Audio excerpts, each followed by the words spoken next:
welcome to you all viewers coming to us here at Serena Conference Center, Katonga Hall, and we are discussing the budget. The budget will be read on Thursday. The COVID-19 situation has occasioned that we make Sunday a working day in order to bring you the depth and breadth of the budget in your living room where you are on Sunday, perhaps resting, but you're going to receive us there. And we have people in this room here in Katonga qualified to speak about the things they are going to be telling us this afternoon. And the theme of our discussion is putting the 2021/22 budget in perspective. So expect some serious conversations, perhaps things that will help you understand what that document that will be read on Thursday by the Finance Minister will entail, and things maybe concerning you and the economy at large. We will listen to a panel discussion with the audience discussion also on these issues. But first, in line of the program, we'll have an opening remarks from the General Manager, NTV Uganda, Mr. Johnson Omoro. Then we shall listen to remarks from the Deputy Secretary of Treasury. And then after that, we will delve into our discussion. So welcome all. Pick a pen and paper. There might be things you need to write because the budget concerns you in ways you may not understand. Now I want to invite General Manager NTV, Mr. Johnson Omolo, for the opening remarks.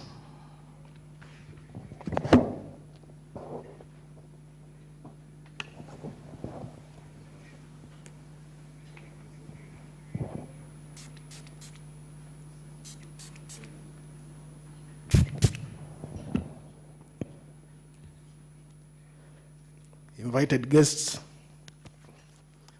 ladies and gentlemen, on behalf of NTV Uganda, I welcome you all to this pre-budget dialogue under the theme, putting the 2021-2022 budget in perspective. As a leading broadcaster, we always host an annual pre-budget dialogue together with the Ministry of Finance. And this year, we would like to thank our partners who have joined us to make this possible. UMEME, represented by their Chief Executive, Mr. Celestino Babunji. Civil Society Budget Action Group, represented by the Executive Director, Mr. Julius Munkunda. Minister of Finance, represented by the Deputy Secretary to the Treasury, Mr. Patrick Ochailap. And Siatini, represented by the Executive Director, Mrs. Jane Nalunga. We are proud to co-host this event, and we are optimistic that the discussions in here today will go a long way in creating awareness and enlightening the people of Uganda about the budget for 2021-2022. Globally, the global economies have been affected by the COVID pandemic, with Uganda being no exception.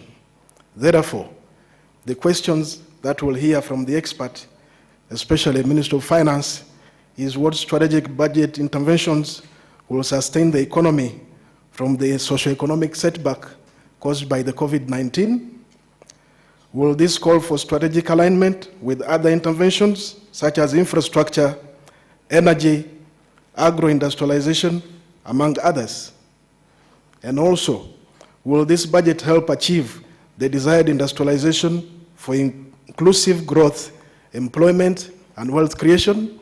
We have Operation Wealth Creation here, represented by the able Deputy Chief Coordinator, Lieutenant General Charles Angina. We'll also hear from him on wealth creation. Private sector remains constrained. We as members of the private sector, one of the challenges we face is the high cost of capital.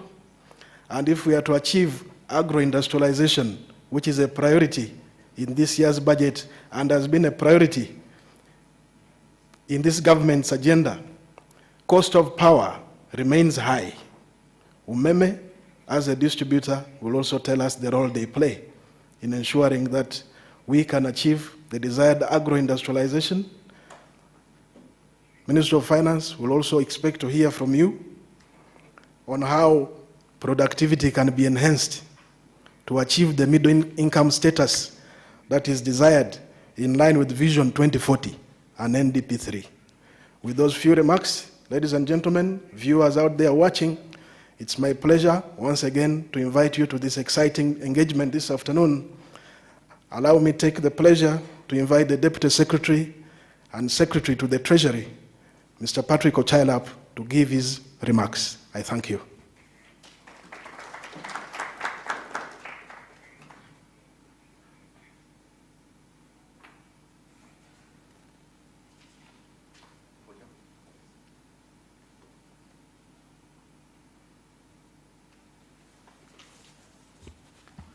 Thank you very much, Moderator, for this exciting interaction. The dress code while in the podium must be masks on, because a new variant certainly hit the economy, and we cannot take chances. So there is a sanitizer here. Thank you.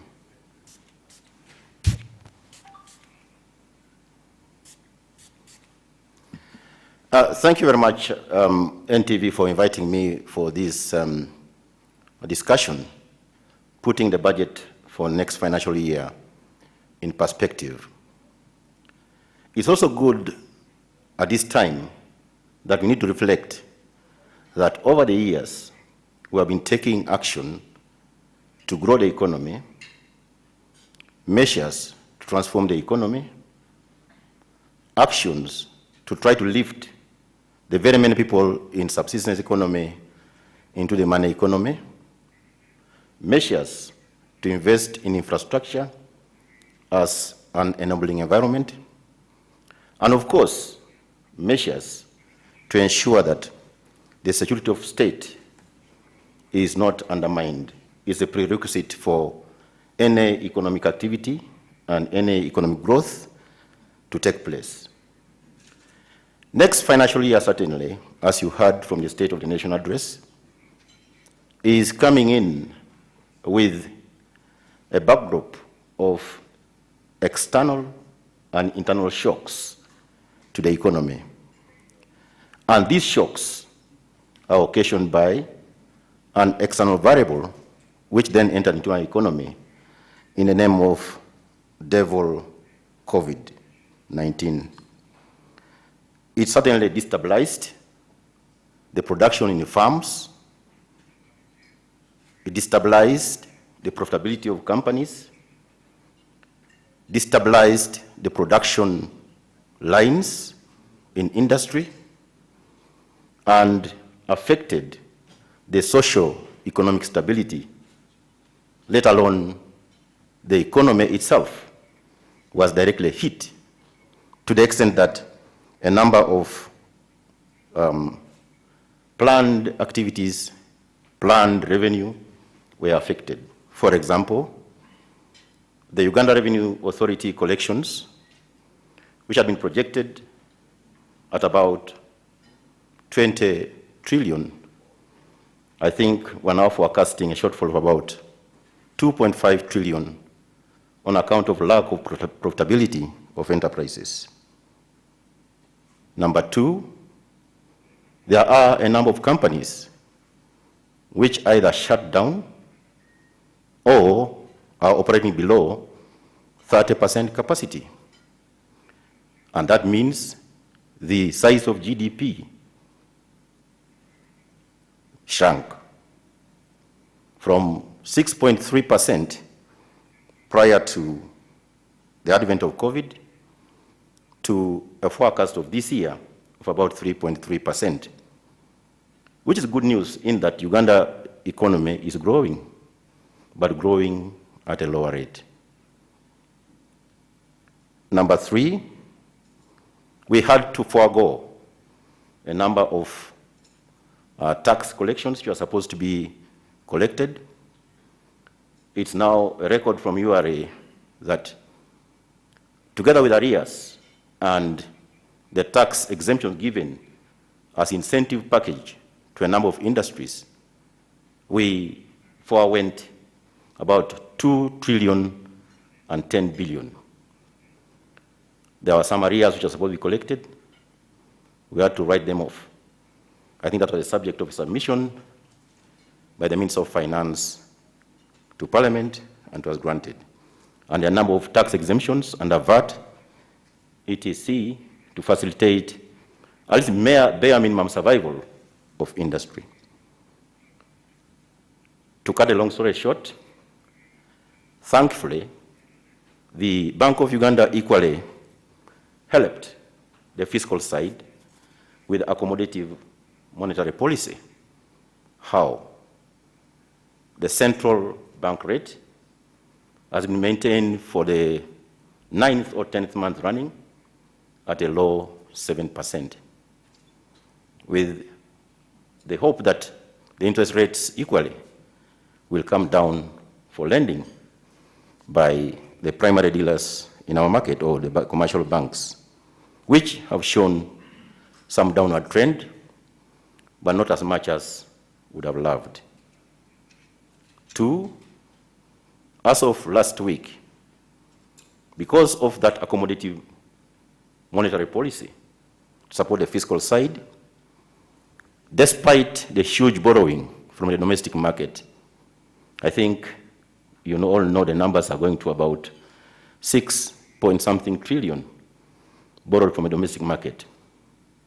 Because of the prudent macroeconomic management, you can see clearly that as of this week, the macroeconomic aggregates remain stable and a source of inspiration and hope that a recovery is slowly but surely taking place and the opportunities for growth of the economy are there.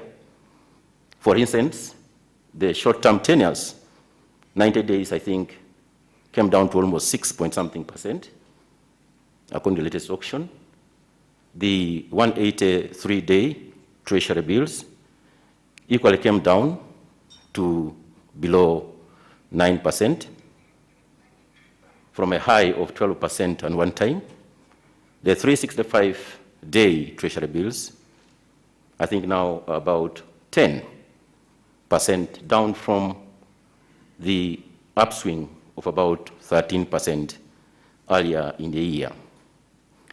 Exchange rate, thankfully, has equally remained stable. And that's a clear indication of the confidence that the private sector have in this economy, in spite the difficulties the economy faced with respect to external shock occasioned by COVID. The inflation levels are equally stable, making the private sector operate in a very stable and calm environment.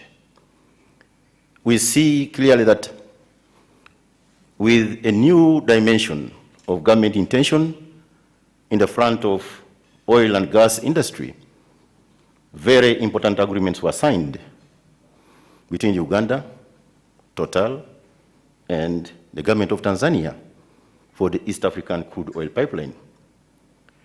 That sent a very clear message to the investors that this economy is set to rebound and grow tremendously. It is also true that the exchange rate as a result of that confidence has now come to an average of 3,550 Uganda shillings to a dollar, down from a high of about 3,800 Uganda shillings to a dollar about 2 to 3 months ago. Of course, it's good for the importers, but it's a very bad thing for the exporters, because for the same amount of dollars, you are now earning less. But I think we shall come to a new equilibrium without going into a Dutch disease when this investment comes into play. So that, in a ballpark, gives you the background of the kind of framework, environment under which the budget for next financial year is being designed. Now, what must we therefore do to sustain the upswing of the economy, even if COVID is there? We know currently we're in a current spike. hospitals are reported to be full. The capacity for oxygen for those who need it is getting overstretched, if not already overstretched. And it is a new threat, even as we plan for what we're planning. But that won't stop us from planning and thinking ahead of what we ought to do, which is why the budget for next financial year, therefore, is aimed at growing the economy through agro-industrialization and equitable growth. Now, what does it mean? How can we grow the economy, industrialize the economy, and create jobs? 4 areas you heard from the State of the Nation address, and I'm very sure my minister will be able to emphasize in detail the actions that need to be taken in form of a strategy. Number 1 is commercialization of agriculture through the agro-industrialization drive.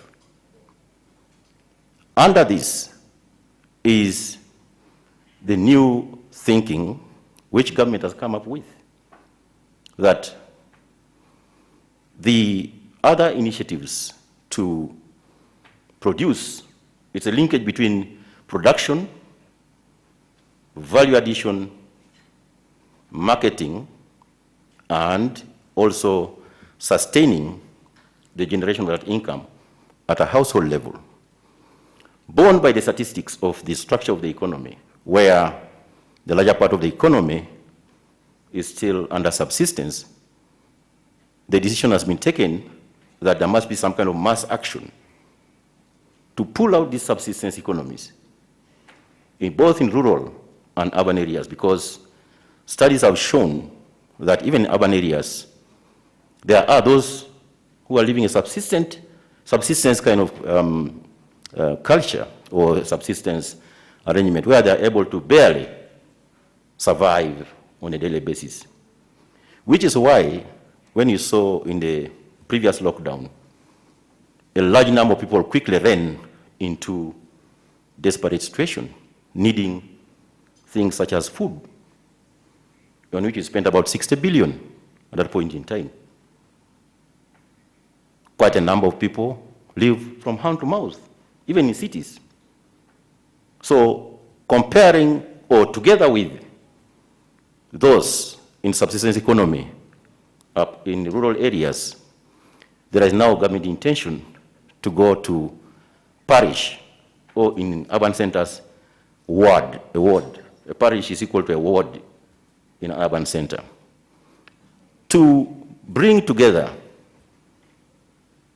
a number of issues under the 6 pillars of the parish model. Pillar number 1 is really getting them organized. And that's why the Ministry of Tourism, Agriculture, Ministry of Trade, Agriculture, local government, and certainly, of course, finance, the Bureau of Standards must quickly, within the transition that government presented to Parliament, that there must be a transition period between now and September for government to take prior actions to organize a parish in a way that's different from other initiatives. And this time round, truly deliver on, or start delivering on transformation of subsistence economy into commercial economy. That's pillar number 1. But linking then that organized team or villagers or subsistence farmers into production units to supply the next level of markets is the one which triggers agro-industrialization. For example, if farmers are organized very well across the country in line with the agricultural zones that are already done, and we train them on extension work, extension work becomes a very good entry point to those organized village production units for them to produce more. Once they produce more for their consumption, the surplus is then taken to the next level under the cooperative or SACCO arrangement. At that level is where they link up with our rural electrification arrangements to process that to the next level. After that next level, we then link them with markets and so on and so forth. At each stage of this is employment addition, is sustained income, is the capacity of the economy to be able to create the jobs that we're talking about in an equitable manner. Equitable between and within villages and rural areas, as well as towns and cities. That's pillar number one for agriculture.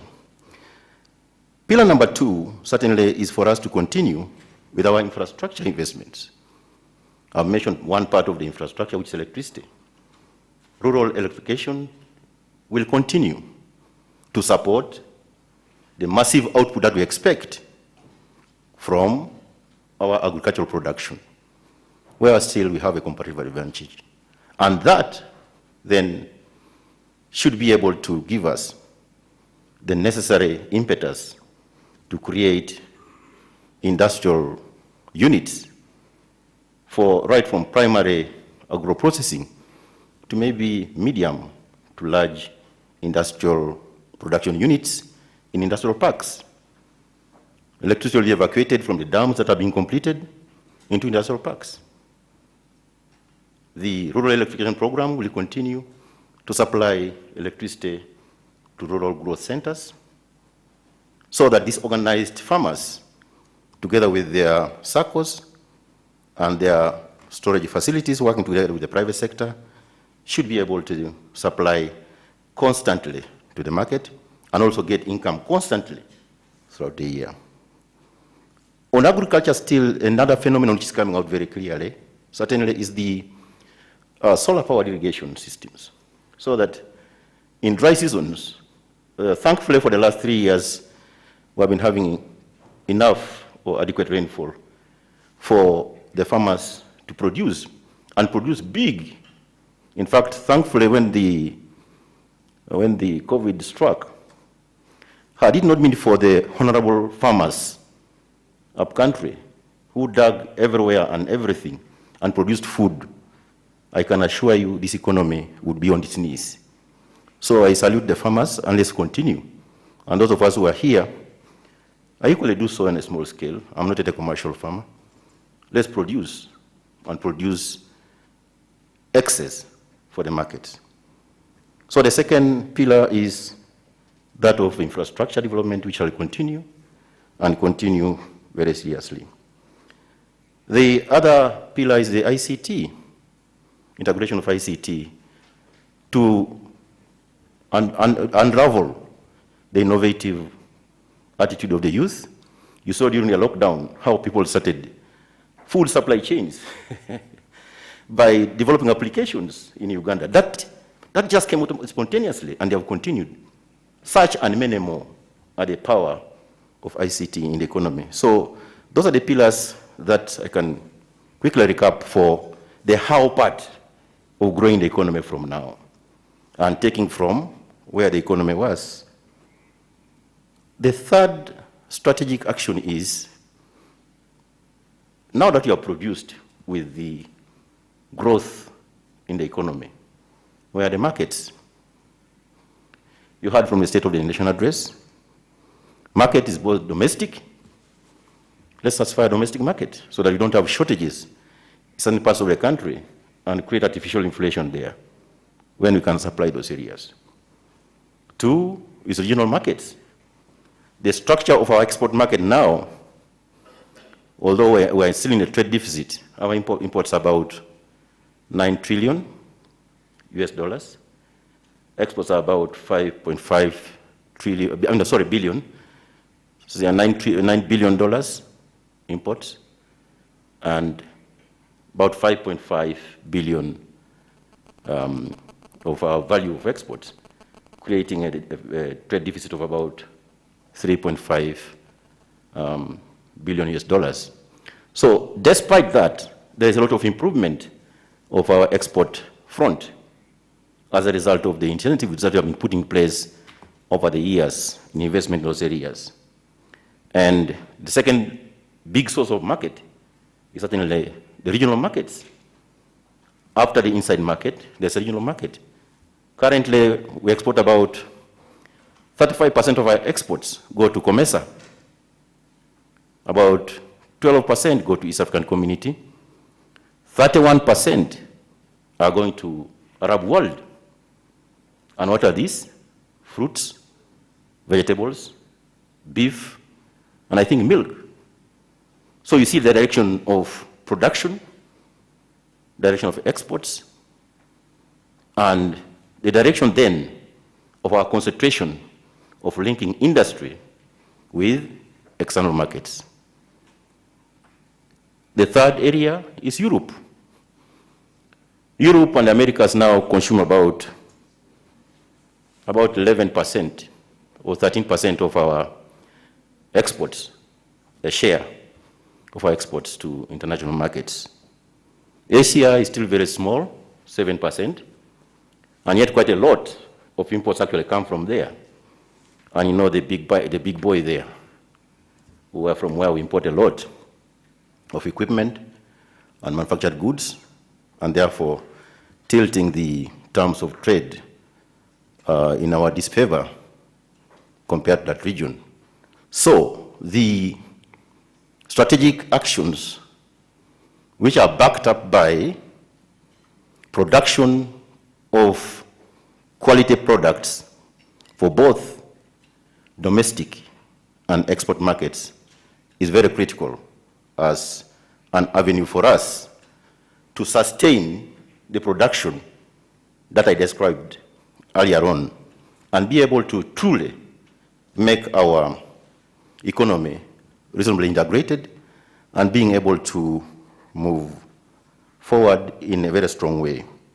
And I'm happy the Executive Director of Uganda National Bureau of Standards is here, Dr. Biro. So you will have to tell this panel exactly how we intend to organize this mass production and also mass imports for us to be able to maximize the benefits of the strategic actions for production for both domestic market and external market.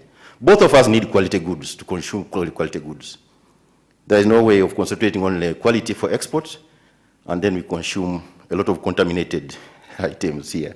So I think your job is cut out in this area and you need to expand your capacity to certainly quality assure the entire population in Uganda and the entire world that we're in for a serious business in ensuring that whatever we produce, both for ourselves and exports, meets the minimum quality for human consumption and also animal consumption, both because there's an intersection between animals and people in terms of consumption. So we need to pay attention to that area. It's going to be a special area that we are going to pay attention to if we are to penetrate international markets, because that's the area where we shall have sustained production, manufacturing, and real sustainable incomes from those who are producing, right from a grassroots level or right from the urban centers where urban poor are well organized for production.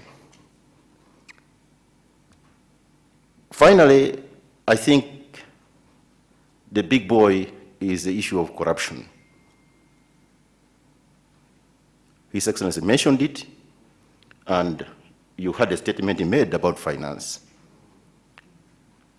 He must be certainly having his data.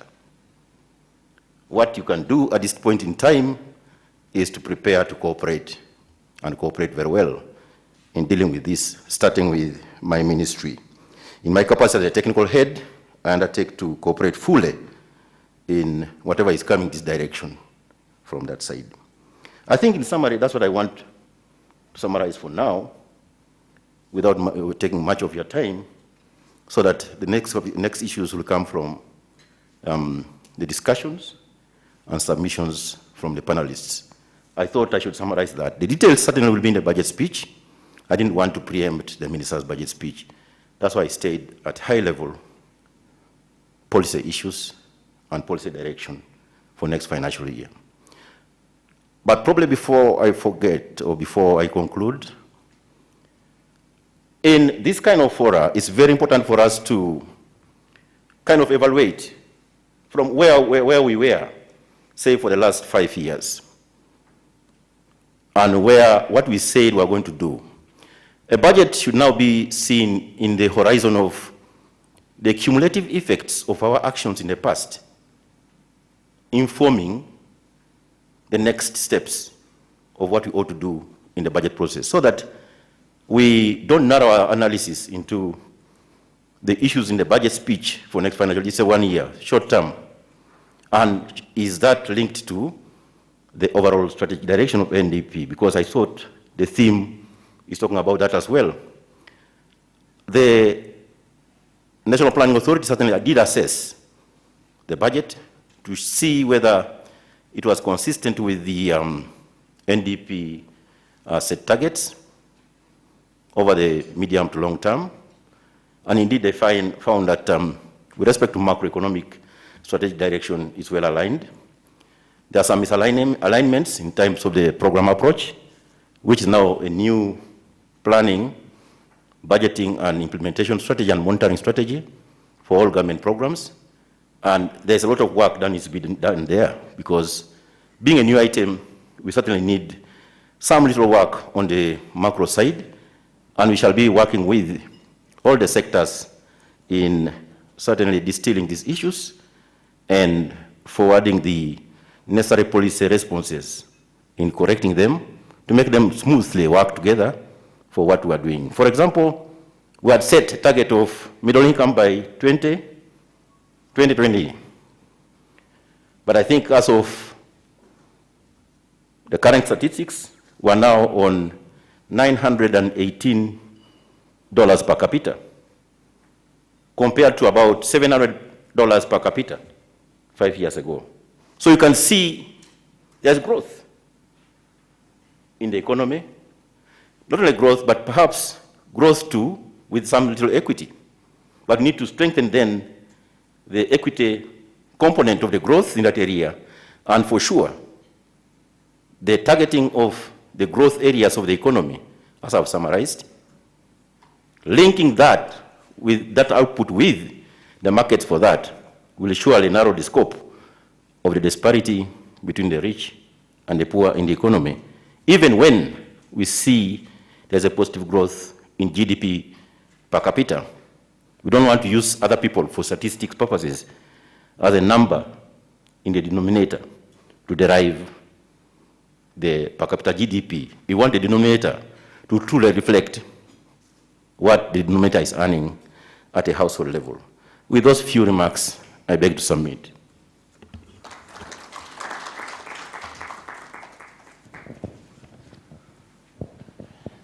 Thank you very much, Deputy Secretary of the Treasury. And you are a panelist, so I kindly request you not to see it, but immediately go up to the podium up here as a panelist, and I kindly invite also the other panelists to come up.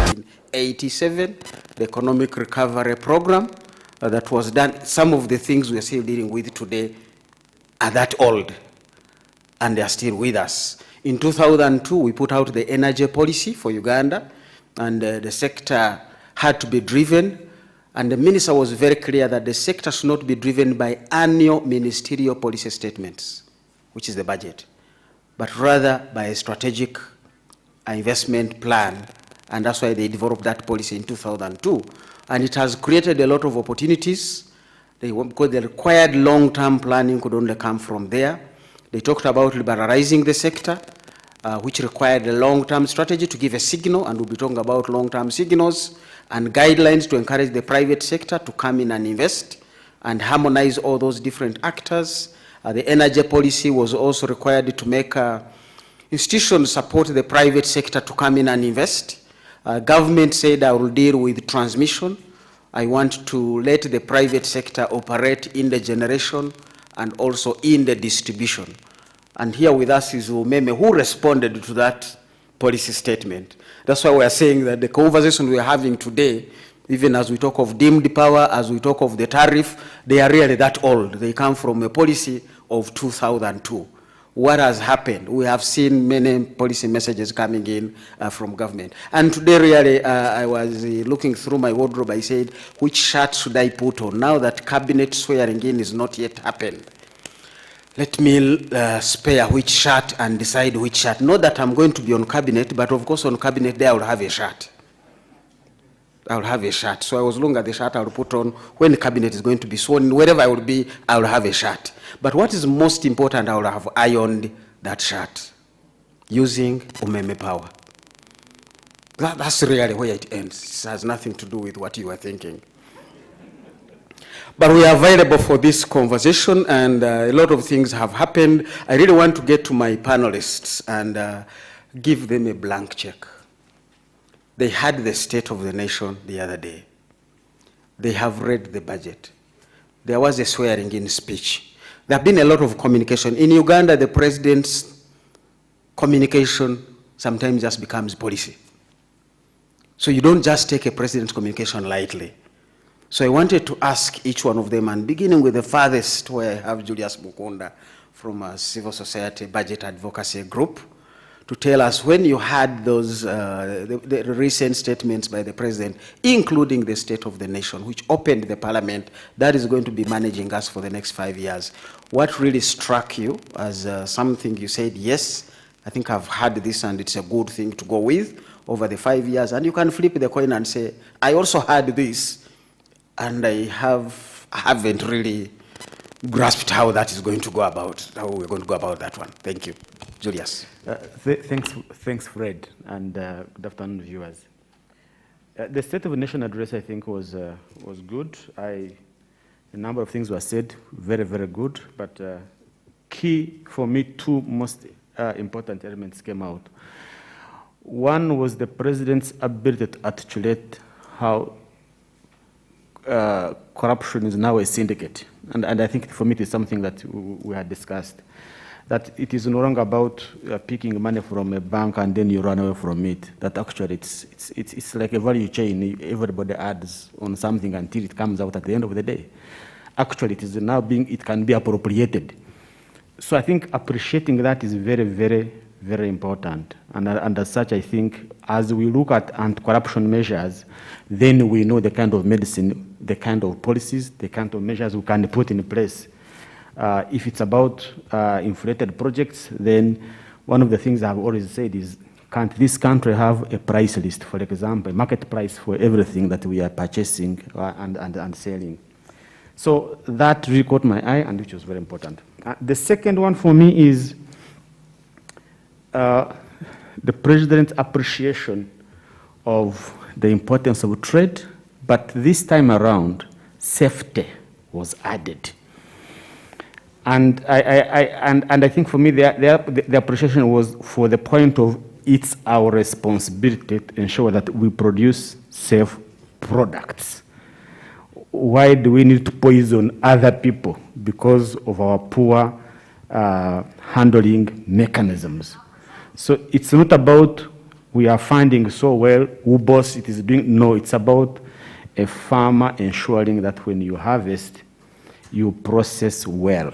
I think for me that was very key. One thing I wanted to hear from the president is when he said we can produce. I wanted to see a sort of prolonged strategy in terms of how can we produce for the markets outside well. Because if Kenya is shutting down, is giving us problems, what do we need to do internally to ensure that we can increase our productions and secure the markets abroad? I really, really wanted to hear that in more detail. Thank you, Fred. Thank you, Julius. And on that note, we actually have a lot of trade issues. I've been listening to a conversation on BBC on globalization in reverse. if you get to a small, tiny country called Singapore, which everybody praises, it has one of the best international airports. But by the time the flight takes off from Singapore airport, within the next 1 minute, it is outside of their space. So they really didn't build that airport for themselves. They were relying on international trade. And Jane Nalunga here, apart from really being into tax issues, Siatini has a lot to do with trade. I'm not biasing you to anything. You have a blank check on the president's speech. Please. Thank you so much, Fred. And good afternoon, our viewers and listeners. The issue which struck me most, and as Fred has pointed out, as Siatini work on trade, and we are really, really passionate about trade, and we believe that this country can trade our way out of poverty if we put our policies right. The issue which struck me most, and which Mr. Chairap here has also pointed out, is the way we are going to sequence our production and trade and marketing. I think we need to learn from past experiences in our trade. We have been running a very huge trade deficit, which is going up every day. It is true, like the president pointed out, we have so many markets, so many, EBA and EU, AGOA, we have the ESC, we have the tripartite, ESC, COMESA, SADC. We have so many markets. But there is an issue that those are just markets. We have failed to enter those markets and sustain our presence in those markets. In fact, when you look at the challenges we have been having, our story when it comes to trader rejections, underutilization of markets, and also self-bans. We undertook a self-ban when it came to the EU market. And when I look at the sequencing, Mr. Chairap has told us we are going to produce, and after producing, then we look for the market. I think we need to rethink that. We need to rethink that. We start from the market, because trade is about a product, a specific product, specific quality, specific quantity, a product and a specific market. Are we sending our product to EU? In EU, are we sending it? Which country? Are we sending it to the supermarket? That's farm to fork. So we need to invest more. I heard the president's speech about the markets which are there, but I think we need to do much, much more. We need to understand the market, and we need to start from the market requirement, go down. In fact, if we do that, we can be able to disregard some markets, and we can be able then to be able to bring our policies, the tax, the budget policies, all the policies together, the Polish model, everything, to be able to align with the market. But if we start from the product, it won't really, we are going to have a problem, and we are going to continue with similar problems. For me, when I was listening to the president's speech, when he was talking about markets, what I wanted to hear is about our regional market, the Rwanda border.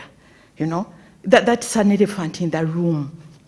We can't talk about regional trade without resolving that issue. And I'm still waiting anyway for that. Then, another issue which struck me most was the issue of standards.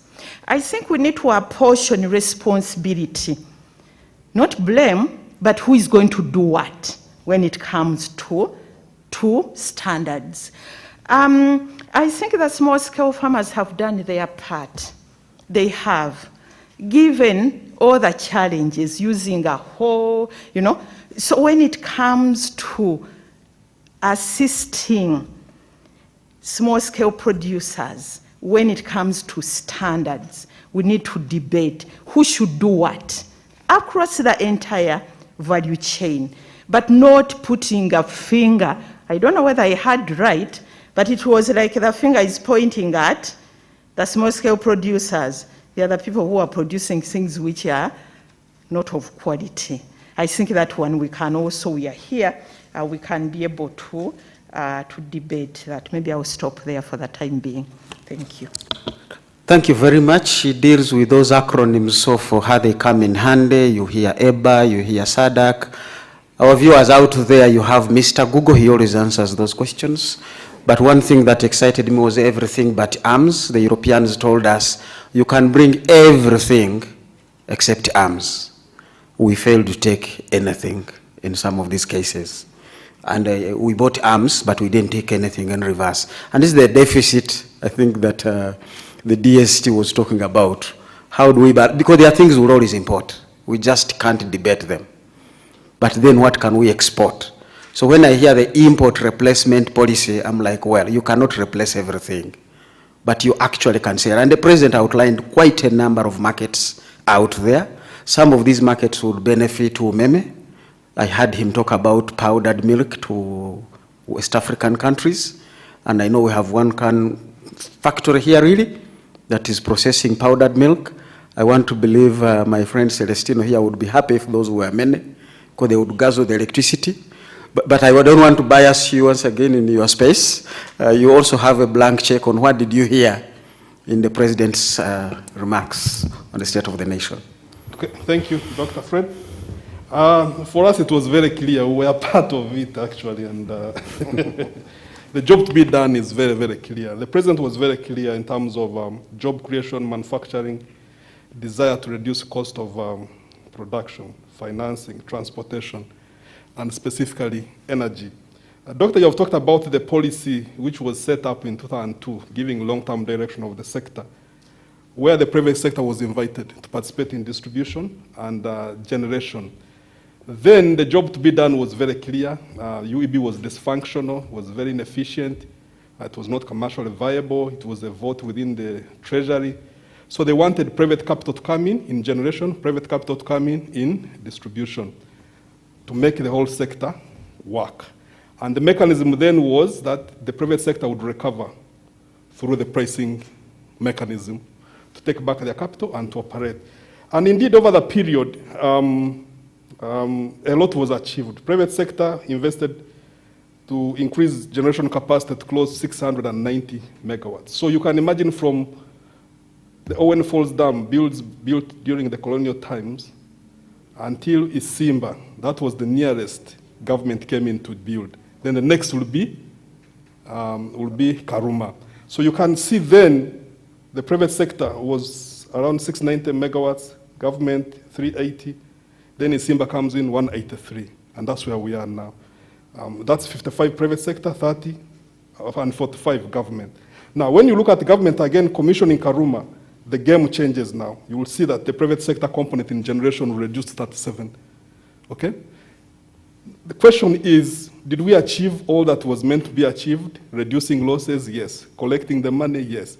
Attracting the money in the sector, over 2 billion was attracted both in distribution and generation. But where we are now, there is a new need for government of saying we want low cost, we want reliable power for distribution, for manufacturing, and we want power to reach every, I think the target is every sub-county.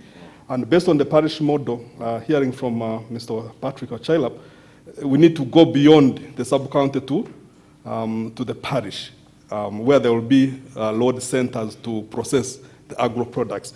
I think that's the new job that is with us. And again, to clarify that, yes, private capital was in. Could it solve all the energy needs of the country? The answer is no. At the moment, we need $5 billion in distribution to achieve NDP 3. Then again, we look and say, that's an average of $500 million to be appropriated every year in the national budget. And when I look at the current budget, I see we need to do a lot to catch up in that space. So instead of looking at the private sector as having come in to help then, they did their job, they helped. But now government will have to come in, both in generation, and they have really come in. You can see the mix has drastically changed. And also investing in distribution and transmission to achieve the last mile connections. And indeed, what we see from our numbers, 2/3 of the power are used by the top 3,300 industries in the country. Actually, for the record, 600 industries consume half of the power in the country. Therefore, if we are to create demand for all these plants that we are putting up, yes, it's the right thing to do. Agro-processing, attracting a lot of manufacturing, which will propel us to the next level. That's the message I got from His Excellency's brief. Thank you. You got quite a lot of marching orders there of things you must work on. I will go back to my shirt. You can see that's why I chose some umeme colors. I knew they would be advertising behind me, but maybe I can also negotiate a personal tariff down. Unfortunately, it's not done at the MD level. I still have to look for the guy who actually does it. And these days he does it through Yaka. This conversation is, policy discussion really, because as we've said, the budget is not an event. This budget, as you can hear, began way back in 2002 for the energy sector, when the policy was put there, and I was really looking through what were the policy directions at the time, as we've said, that the generation capacities should be by independent power producers. Those were the people to deal with the generation capacity. And then the transmission was the space of government. But now we are running quite a danger of really, because the target was you refinance the sector through the tariff. Now we are saying the tariff is too high for the public to consume. Already Patrick Ochaila has deemed the power, which is already also too high on his side. So how are we going to finance the sector that the MD Umeme is saying we actually need $500 million to further out there? And he has told you the biggest consumers are literally about 600 companies. So is connection the solution, or is it not? Sometimes we use wrong parameters, because you can track number of connected households, and I hear that in a lot of our reports to say now we have connected 1.5 million people. Now power, you can go in any part of Uganda and you'll find power. And everybody is happy. But I want to believe some of the collections are not really coming through as per the payments that you would want, because not every connection translates into an actual revenue to it. So I want Julius to speak to the results framework. Are we tracking the right things? Because I remember when this policy came in, some of the discussions really to make a case for investment, we are comparing us with Spain. Kilowatt hours used by the Spaniards, by the Danish, compared to Uganda, they said, Uganda, you're too far below. And I remember reminding colleagues and saying, those Danish people have to heat even where their cows sleep in winter. In Uganda, we don't. So you are not comparing exactly the right things. Did the wrong indicators mislead us because we have surplus power, which we have to pay for through deemed power and through a higher tariff? Where did these things, how did they put us here? These are policies made 20 years ago, but as we walk into 2021, 2022, we are in that space. Julius, what is the case of our indicators? Thanks, Fred. And I think that's one of the key, one of the important elements of planning and budgeting. And I think it is also connected to the program approach that the government has started. I think one of the, I think for government, the area it was about, if you're in the education sector, it was about how many primary schools you have built. It was about how many teachers you have built. It was about the chalks, scholastic materials, which is very good, because I mean, if you want a functional school, definitely those things must be there. But I think we fell short of why do we need the schools in the first instance, and our children learning. Do we have people getting out of the school with the skills? So that the connection became a problem. And as such, we felt that by having enough teachers, by having the schools, then the children would be learning. And probably it might not be. And I think the same thing with the energy that we are talking about. Is it about the number of dams that we are going to build? And they say, yes, we have reached. Or it's about increasing this number of companies who are consuming power to double them up so that we have more people consuming this particular power. It's about how many households are connected to this particular power and using it definitely for economic, also for economic purposes. So the link there, I think, sort of broke down. I was also looking at, at health. I mean, we are recruiting doctors. We're trying to ensure that we have the drugs in hospital, drugs and equipments and all of these things. These are inputs to solve a particular problem. And I think if we still see that malaria is still killing most Ugandans, for example, if we see that the infection rates are high, if we see that we still have children who are still dying under the age of 5, how many mothers are dying while giving birth, these are some of the things I think we need to be looking out for, and then we go behind to say, yes, this is where the monies are supposed to be invested. And I think for me, that is one thing that we need to solve. If our children are not learning, why are they not learning? Then we go back and ensure that the system is functional. Ensure that money has reached in time, there are no leakages, we buy the right materials of good quality. We know that the parents can send children to school. They don't get them out during the harvesting season. Those are some of the things that we need to ensure that we put most of our monies in. And as such, I think government needs to look at the end game, the result, but not focus so much attention on these more inputs that we are talking about. So the connection now comes in with the program-based approach, and whereby now it isn't just not having a school, but if you have children who are in school and are not immunized, then what is the role of the Ministry of Health?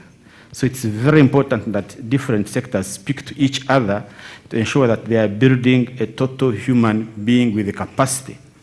So that at the end of the day, Fred, even if you are very healthy, but you are not educated, you are still useless to yourself and to the economy. If you are very highly educated with all the skills, but unhealthy, you can't even do something small because you are very weak, you are still useless to yourself and also to the economy. So it becomes very important that as we look at this program approach, then we know the kind of results we want. A full, well-transformed human being. And as such, money then goes there. So that we shift from looking at how many chokes we are buying and we stop there and celebrate that, yes, chokes have been bought. We don't celebrate that, oh, now we have enough drugs in hospital, so things are okay. No, we take a step further and see whether actually what we are doing has transformed this particular human being. Maybe I stop there. Thank you. Thank you very much. We're engaging in this conversation because quite often when different government agencies are accounting for the budget, back to Patrick, they will tell him a number of kilometers of roads done, number of latrines constructed in schools, and health facilities. We have also seen nice pictures of Mulago Hospital in the papers as performance, but we are seeing the results are actually, what are the people doing? How many mothers are walking out with their babies, smiling, and very happy to do that? So these are kind of realities on the ground, really. And talking about mothers, the only mother I have on the panel is Jane, and I know the men sometimes stand in the corridor while whatever is happening in the labor ward, and then they are the first to announce who have given birth to a baby. But I know something about tracking pregnancy. For men, a pregnancy is 9 months. For these mothers, it is week by week between them and their gynecologists. So I want to ask Jane briefly, to speak to how should we integrate that tracking, internal tracking. You talked about trade. Don't just look at the farmer producing. You ought to have begun the way from where is the market? And economics talks about what, who, when. These are basic questions. I'm producing what, for who? When they need it? How should I produce it? So you has been in the trade area. You want to speak to that maybe in a few minutes. Thank you so much, Fred. I agree entirely to what my brother Julius is saying about how should we track results, what do we want to see at the end of that day? And I want to go back also to the NDP, the goal of NDP 3. It's really, really clear that we are looking at increasing household incomes and improved quality of life. So it will go beyond all those buildings. And when it comes to trade, I think it's really, really important to ensure that the producers get value for money. Today, in fact, again, when we go back to the president's speech, he's talking about market demand, We have seen what's happening, for example, when it comes to maize production. My brother Chailapi were saying, let us produce and produce. But the moment farmers produce a bumper harvest, it's a problem. The price of maize goes down, you see? What we have been saying as Siatini is that there should be a minimum price. And that's why we are talking about increased incomes. Looking at a farmer who can be able to plan that if I plant 3 acres of maize, the minimum I can get is so much, then they can be able to make a rational decision, And that's why we are talking about income at the household level. Today, a farmer doesn't know that if I grow pineapples, this is how much I'm going to get when I harvest.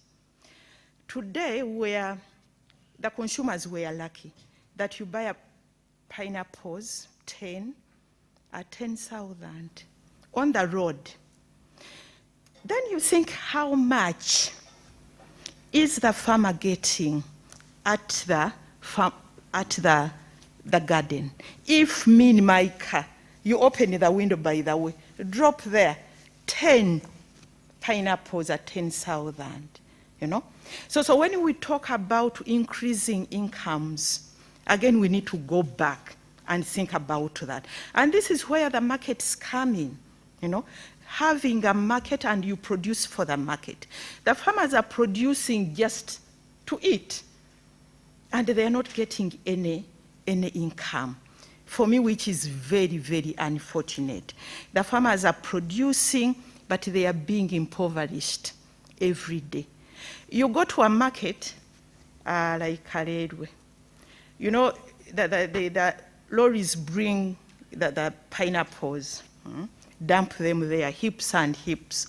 And they start calling people that come and see farmers' tears, saying that these things are very, very cheap. So when we talk about produce, and the remainder we take to the market, this is what we are doing to the people who are producing. They are not protected at all, So we need to see that the producers do produce, but they get a commensurate income for what they have produced. Or else, those people will stop producing. And that's why we have the border economy. A young man, the moment they produce one season of maize, and the price has gone down to 200, 300, they just leave. They sell the land, buy a border, because at least a border, somebody will be able to calculate. So we need to rethink. For me, when I look at all this debate, and my brother from Womeme talking about how much he needs to be able to supply electricity, I think we need to rethink the whole privatization. We privatized 20 years ago, like you have said, so many, not 20 years, so many years ago. But we need to look at what was the impetus for us to be able to privatize, you know, under the structure adjustment programs. Does it still make sense, you know, to privatize electricity, you know, when we are talking about agro-industrialization, you know, when the unit of electricity is very high, and you want to compete in the regional market, we want to compete in the CFTA, the Continental Free Trade Area, because today, by the way, we are negotiating, and the president talked about it, we are negotiating the whole market, you know, 53 countries, because Eritrea is not yet there. But can we be able to compete in that market? And maybe, Fred, what I want to also to say when it comes to the Continental Free Trade Area, that the market, we are negotiating it. But I don't see our private sector being part of that negotiations. In fact, if you ask a number of the private sector, what are we negotiating? What market are we looking at? Because trade negotiation is about concessions. I want that market. But also it's defensive and offensive. You need to protect some things in your domestic market. But you're also looking out what you can be able to target. That, you know what, we have milk. That market we can be able to take on. You ask any private sector, what are you planning? What are you planning for the Continental Free Trade Area? You might get varied answers. But at the end of the day, we need to have a value chain approach. And all the value chain actors should be paid, should be adequately compensated. And there should be a carrot and stick everywhere across the value chain. Let quality be paid for. Today, quality isn't paid for, isn't it? Because a maize price is one. How much is maize in the village? It's 500. Whether it's good, whether it's rotten, whether it's what, it's 500. We don't, in our, my brother is there, standard. The standards are there. Grade 1, it's, but they are not paid for, so we don't have grades. So when we talk about incomes, production, trade, there is a lot which we need to talk about. But what I want to say is at the household level, the farmers have done their part. I think that's a serious observation, because we talked about, it's not just about house connections to umeme.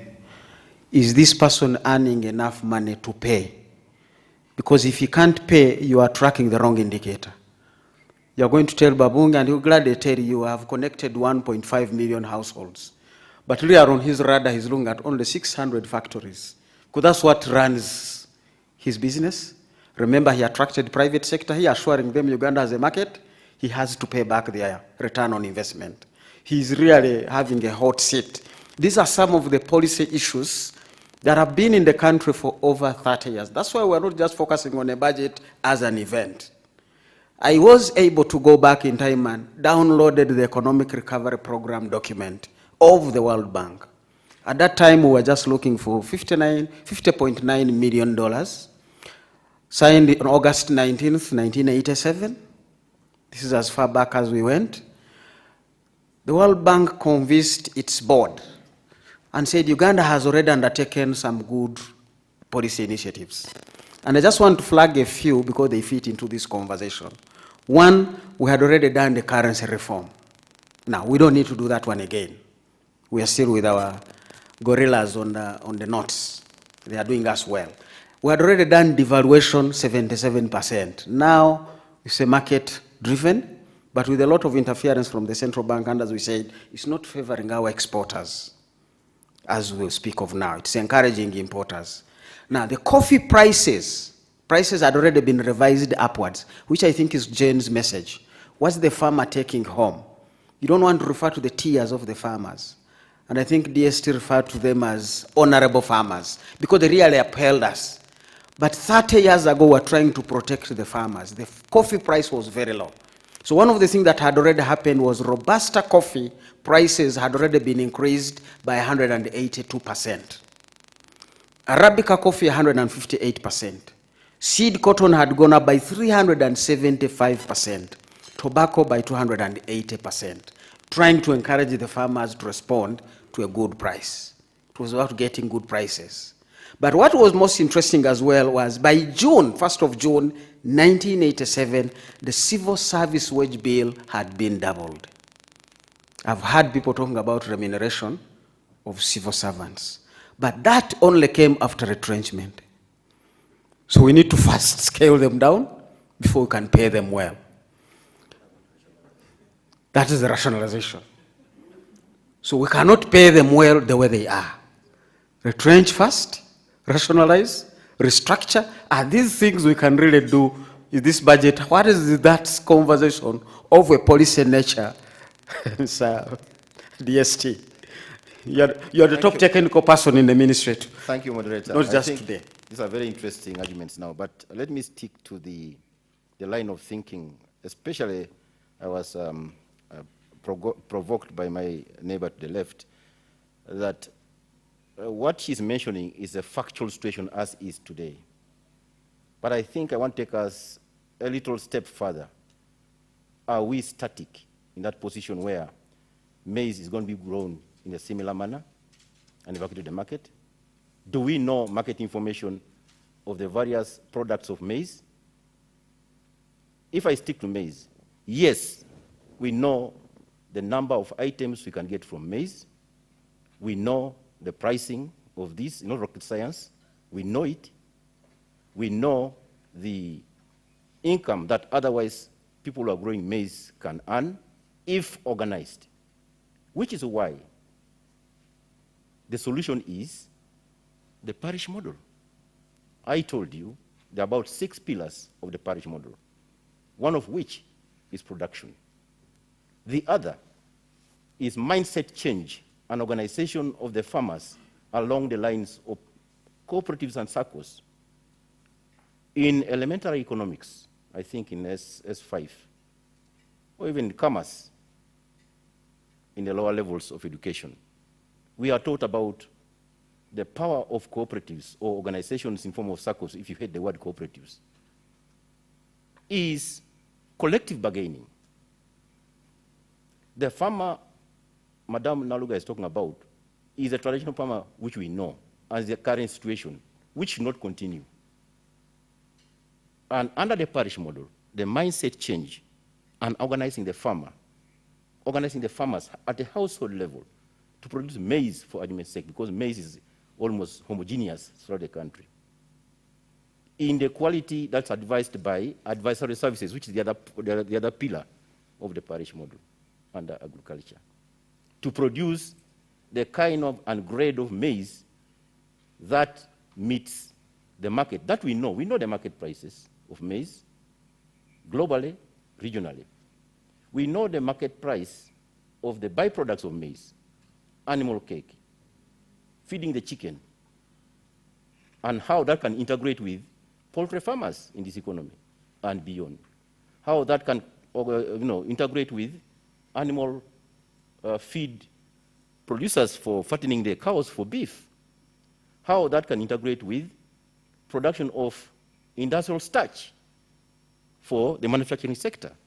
How that can integrate with the need for us to make, besides posho, maybe other products of fortified foods which can live longer for exports to areas which are deficient of the starch, etc., etc. We know that. In fact, under the team that I lead in the Ministry of Finance, it's called Strategic Economic Policy Management Forum.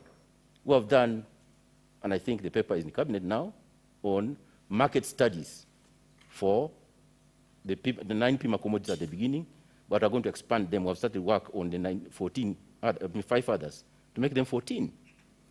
That information is available. Now, there is also in the parish model the parish model information system. You both started it, but somehow it had gone down. But now coming back in a heightened manner along the line of program-based approach to budgeting, project implementation, and monitoring, which will be able to clearly, with a certain degree of certainty, identify how many, by now, it's now rainy season, people are planted. That market information should be sending a signal now to the center that we're likely to produce these billion metric tons of maize from as low as a parish in Katine, where I have a country home, and building up to the district. So the whole of Soroti, how many tons of maize do we expect this season before the maize ripens? So you don't have to wait for market information to start producing. No, that's working backwards. We know the information system. We know the price of maize. It's now a question of organizing those farmers so that the middlemen do not drive from all the way from Kenya into the gardens and harvest it there. No, it's now collective bargaining power. The people in that area now sit down and say, our price minimum is this. Anybody selling beyond that, you're an enemy to the cooperative. And you should have a cooperative store to store the produce in a manner that you have been advised by the NAD's extension worker in that parish, how best to store that maize. This is the kind of information we're going into. We're not going to be static. The same with the pineapple guy in Karelwe or Wabulenzi where they're producing it. It's very important that those people get organized. Currently, they are disorganized. What do you expect? You get what you are saying. But we must organize them along the parish model to link it with a fruit processing plant, maybe in the industrial area around Kapeka now. There's an industrial area there.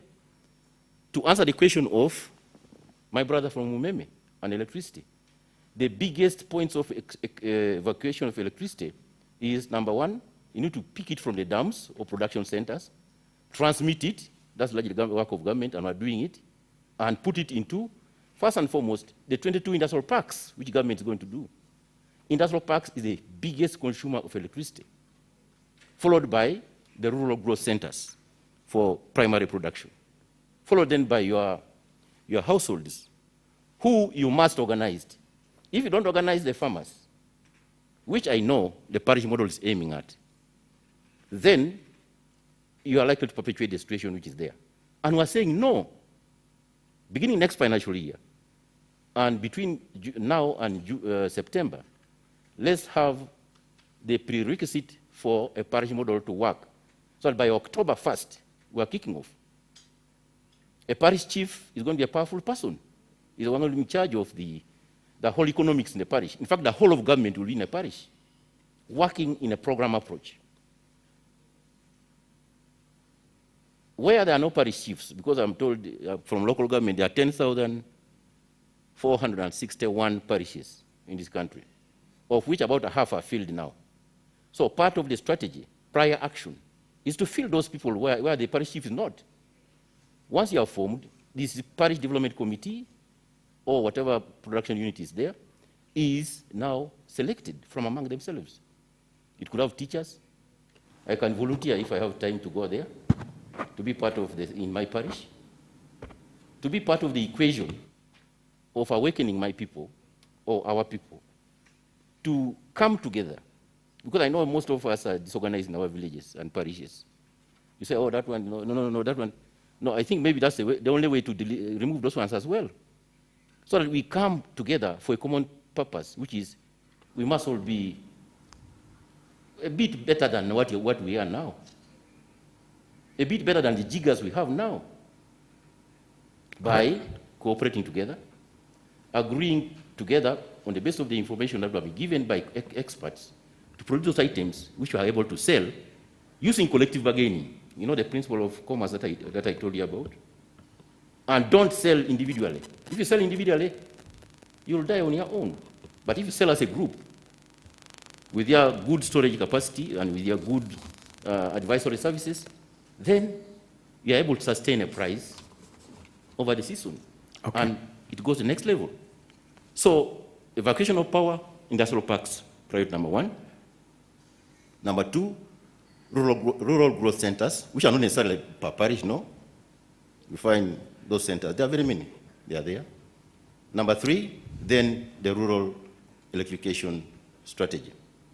The capital investments and the policy direction with respect to what Madam Naluga mentioned about electricity is a policy matter that I think is being settled, and the rest of the things are now negotiations between how to deal with issues of implementation of the cabinet decision.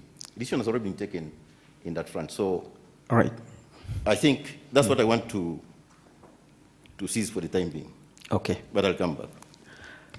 Thank you so much. We'll be following up that conversation because, as I've said, some of these things have been mentioned before. They have not come through, so Patrick will come back to us to say, what is the trick this time round? What is going to happen? But also, we're going to have a short break we need to make some money and pay some salaries, but also revive the economy. But as we come towards doing that, there are quite a number of other conversational issues that we want to do. I was looking through the energy sector. I also looked through the transport sector. And I discovered that according to the National Development Plan, we have over 159,000 kilometers of roads, kind of split out into district roads, 24%, which is about 38,000. You have community access roads, the majority, which are 79,000, almost 80,000. You also have urban roads at 19,000, and you're taking care of 20,000 kilometers of roads. Now, this conversation cannot happen without investments in the roads in a way that it's integrated. Because if UNRA does the trunk road, the conversation has been, you can drive from Arua to Kabale in one day. But there is a farmer in Kabale who doesn't want to leave Kabale. So don't tell him about Arua. His problem is a culvert on a community access road. And that is not funded. So that person does not know about the good tarmac roads. He doesn't know about the expressway. He just can't get his pineapples and tomatoes into that space. Are we speaking on integrated planning, that NDP3? How do we bring all this road sector to speak to the other development areas? Because even if he takes the power there and people can't mobilize the resources for processing, then the agro-processing is not going to happen. Then the cooperative is not going to happen. With that conversation, we are going to have it when we come back. We are also going to have a conversation, should it be government investing in fruit processing? Where is the space for the private sector? Because government said many things, as I've told you, in 2002. Now I hear government going back into the spaces. Is Babunji comfortable competing with government, which taxes him to set up something competing with him? You don't want to tax me as Jakana who produces fruits to go and finance a government fruit factory. Where is the space? Should we merge the Minister of Foreign Affairs and the Minister of Trade, talking about knowing about the markets? Let's go for a commercial break. We'll be back. Back from the coffee break. The coffee break was not for my audience here. It was for you who is watching us from the comfort of your sitting room or through the comfort of your neighbor's sitting room. You might be watching us through a window. Those things have changed. In the 90s, there were not many televisions because power wasn't also very reliable. So quite often you would have to stand outside and see through a neighbor's window in order to watch the 9 o'clock news. I don't even remember the TVs. It was Uganda Broadcasting Corporation at the time. But if you made coffee and you took it in 3-4 minutes, you must have used the Umeme power, which have a lot of challenges of investing and keeping it out there. The MD talked about $500 million almost annually. I want him to really speak to what is sitting in this sector by way of required investments. How does he see that pan out? And as we say, the tariff is no longer the option for financing the energy sector. Neither is the government budget. I will get into the audience. You may not yet have seen that I have an audience here. I will get to them also to give us some ideas on how do we finance the energy sector. Can you paint for us the canvas, Mr. Celestino Babunji? Thank you, Doctor. Yeah, the energy sector is at the center, be it education, be it health, manufacturing, agriculture, improving even homesteads in terms of the quality of life people live. And indeed, under NDP 3, it's very clear. We need to have universal access by 2040, at least we should be at 80% by 2030. So, yes, as you indicated, there are those policy reforms in the early 2000s. It's where we are now. NDP 3 is with us. We need to scale up to ensure that we can achieve the government objectives. So energy is at the center of everything. So you find that some of the challenges that inherently the sector has faced is, as I indicated, you find from a generation front, all the way from the 1954 plant that was put up, the private sector has been coming along. Now government came in heavily with the Simba 183, heavily with Karuma. They are coming in heavily now, which was also a challenge. Transmission. I know, Doctor, you come from the Bunyoro region. The power that used to feed you was moving on a 33 kV line from Mutundwe, right? 200 kilometers, serving Kivoga, going through Kakiri, Wakiso. So if there was anything along the way, you in Hoima would always have challenges. But you'll see the impact of the transmission line that was built, linking all the way coming from Kawanda to Masaka, linking Mbarara, going to Nkenda Kasese, to Fort Potro, to Hoima. If you go through that belt, it's now quiet. That's the impact of transmission. Whereas Umeme was taking the brunt previously, you'll see that that was the missing link. You'll again see in the Kampala, there's a bit of stability because of the transmission investments. You'll go to Iganga. Tembo still used to have a lot of challenges. When they commissioned a transmission substation, everything went quiet. Patrick talked about, I remember Kapeka was a big challenge, but when we put in transmission infrastructure there, everything quietened. So one of the challenges which is being addressed, the first one was generation, that has been addressed. Second one is transmission being addressed. The third area is around distribution, which government has not come in heavily to complement. As I indicated, if you pump in $500 million in a year and you expect to collect it through the tariff, impossible. So the key challenge there is how do we balance government investments to drive all these power lines to reach the parish, to reach the load growth centers, to ensure stable supply, while maintaining a fair competitive tariff. And that's why, as you have indicated, government has to rethink of different models, different from what was applicable in 2002 when the reforms were implemented, to ensure that we can achieve this scaling up. And some of the options in the bag, again, are sitting with the government. And indeed, the tariff setting mechanism sits with government. The Electricity Regulatory Authority is a government agency. Again, if you look at the industrial tariff, on the high, it is 7 cents. From midnight, it's 5 US cents. And again, when you look at it, what's the distribution component? What's that component that is related to the service we deliver to these industries? It's less than 5%. Actually, even if you took out Umeme from the industrial tariff, you cannot achieve the 5 cents that is required. Why? You have transmission in there to be serviced, but also you have system losses to deal with. So it's not a Umeme 100% issue to drive the tariff to 5 cents. It's a combined intervention on the structuring of the cost structure from generation, transmission, and distribution. It is the growth of the demand, because the tariff is costs over the volumes that have been consumed. So bringing in more industry is good. Building up new load centers is good. Even when Prime Minister Modi was here last time, he indicated that for Uganda, you need to bring in equipment that can transform our production, Those are the things we need as a country.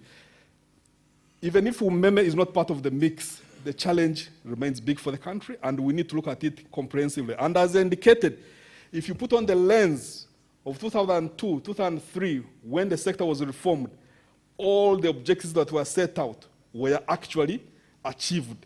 We are in a new world now, which requires low tariffs, requires reliable supply, requires access. We must design new solutions to achieve this. We can't look at the current challenges and reflect on them as if they were there in 2002 and you say the reforms were a failure. No, that would be totally unfair. This country has done a lot in this sector. If you look at South Africa, it's taking on this model. ESCOM now is being broken into 3: generation, transmission, and distribution. If you go to Ethiopia, they are breaking it up. If you go to Rwanda, I think 4 years ago, they got some experts from Uganda here to help them restructure and break it up. There are benefits that you get by splitting up and allowing some of these components to work. but you can't rule out the arm of government bringing in money. You cannot leave it 100% to the private sector to solve.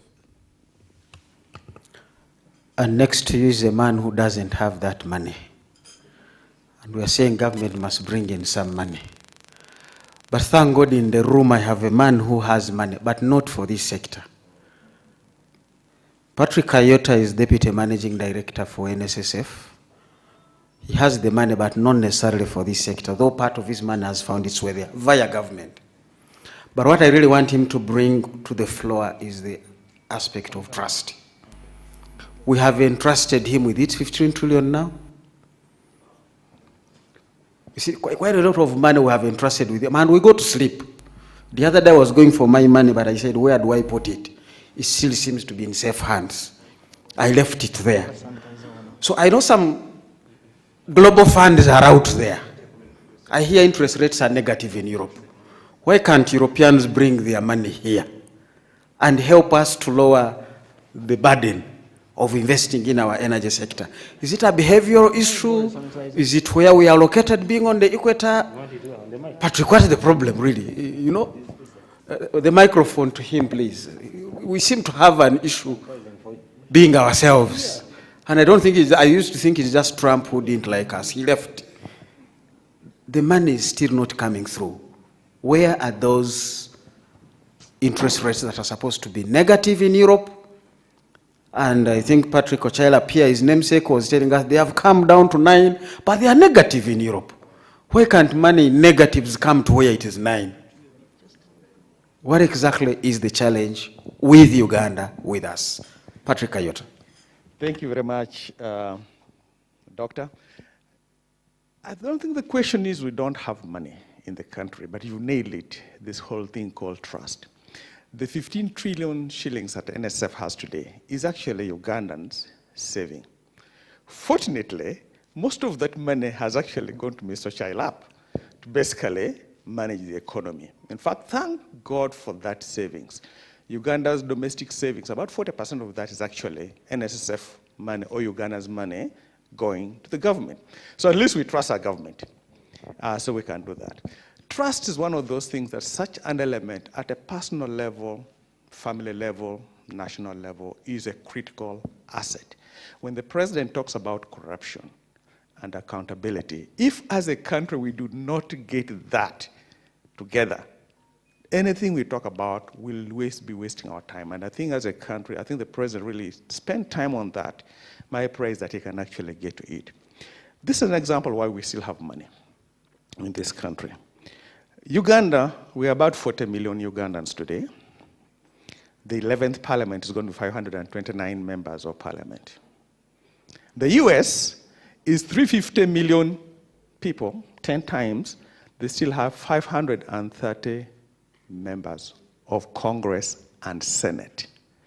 We decided to buy for each member of parliament a vehicle. Why didn't we buy that vehicle, Kira? We have a protocol, we have a prototype. Why didn't we even say, okay, you rent for 2 years while we manufacture the car for you locally, if we are talking about processing? But instead, we are going to buy these cars from Japan, from wherever they're going to come, and that money will flow out. Who says we don't have money? We do. The second point that's really critical to understand, and I think Jane nailed it, this whole thing about marketing. He said about look at the market first. I'm going to give you 2 examples. I have a friend of mine from Nigeria. He was transferred here as an MD. And he fought it for 3 months. He said when they told him he was going to Uganda, he's from Nigeria, he said no. Because to him, Ernest Nauna with Uganda was nothing good. He's Nigerian. This 4 years ago. He could not assume he could come to Uganda. It was a threat of dismissal that he came to Uganda. He left that position last year. He has refused to go back because he loves the country. So outside our boundaries, who knows us? People will not buy your product until they buy your country. So when we talk about marketing, not only is it about the issue of knowing that market, we have to be very intentional about marketing our country. Now, there's one person who talks about this country a lot, that's the president. The rest of us have not put structures together. In Kenya, I'm going to give you an example. Not only does the president of Kenya talk about Kenya, they've set up the Kenya Promotional and Branding Agency in Kenya. It does two things: promotes exports generally, and Kenya in particular, and brands Kenya. So it has done that. The government funds it, gives it enough money, and they do it. But then underneath it, you're going to find an example: Kenya Tea Authority, just organizing the farmers around the tea, and it's funded by the government of Kenya. They've got the Pyrethrum Board of Kenya. Their job is just to organize the farmers around pyrethrum growing, find markets for those farms, and it's funded by the government. So that's where the government comes in. You don't have to privatize a small farmer. No. You don't have to nationalize him. But sure, that small farmer has no where the market is, where it will go. One interesting thing with AGOA. AGOA was enacted in 2000. I was in the US at that time. AGOA came into passage because of the efforts of Uganda. The president fought for it. At that time, our ambassador in the US, her name was, I forgot, Sempala. Sempala fought for that. As citizens in Uganda, we fought for it in the US. We wanted it, and we fought. The Kenyans were on the side, building parks. As soon as it was enacted, Kenya took advantage. We've exported barely zero under AGOA that we fought for, and Kenya has got all its own. Because there's a point at which we think the private sector will take it. And I think we need to rise up. In a developing economy, there is no way a government can sit on the side and think that the private sector will do it. So we need to craft a way we close it. Thank God we bought the airlines. I'm a big advocate for Uganda Airlines. Many of you are going to say, but it's loss-making. So is Ethiopian, so is Kenya. But what they've done for those countries in terms of branding has been major. So you don't look at Uganda Airlines as a silo. Look at Uganda as the airline as an extension of this country. Because when it parks at Heathrow Airport, and there are millions of passengers going through there, and they see that flag, after a while, because register there is a Uganda. So the next time they see made in Uganda, it's not strange. They can buy that product. So we need, as a country, to really look at this thing called marketing. Finally, industrialization. Patrick, I had studied in NSSF. So I went to Industrial Park because I'm trying to encourage innovators to go there. For some of you who have not been there, the Industrial Park has been set up where you get space, all your security is taken care of, and everything is done very well. The problem is it was set up by the private sector. So the rents are quite high. $4, in Manama it's $4 per square meter per month. And they build them where the smallest 500 square meters. So you need $4 and $500, $2,000 a month in rent. You know you can't do this, it's very, very expensive. But that's not the bad story. The bad story is many of the industrial parks, many of the buildings in there are occupied by warehouses. People have bought, bringing imports and store it there. Very few are being used for manufacturing. And yet we could put up incentives to help all these Ugandans so that they can move into that sector and begin to help process. I went to Mbale, barely occupied. Tororo Industrial Park is dead. The Chinese were doing the phosphates, which is the largest phosphate plant supposed to be in Africa. I don't know what happened to them. They closed. Well, these are low-hanging fruits. Why not make sure that these work so that we can actually put money in that and do the processing that we have? Finally, my beef, I know Jenangin is here, but he's OWC, NADS. We budget over 250 billion shillings in NADS every year. And they keep on doing the same thing over and over, advise farmers and provide inputs. And they do it efficiently. And as Jane pointed out, they tell the farmers at the beginning of the growing season, when the price of maize is 700 shillings, plant maize. And the farmers listen, and they plant maize. 4 months later, all the farmers have harvested. The price of maize is now 200 shillings. The most amazing thing, 3 months later, the price of maize is back to 700. And you wonder, what was the problem? Where's the disjoint? I would get the 250 billion shillings in NADS, chip it in 3 parts. 80 billion shillings, continue advising the farmers. Then, how many times do you need to grow maize? After a while, you know how to grow the maize.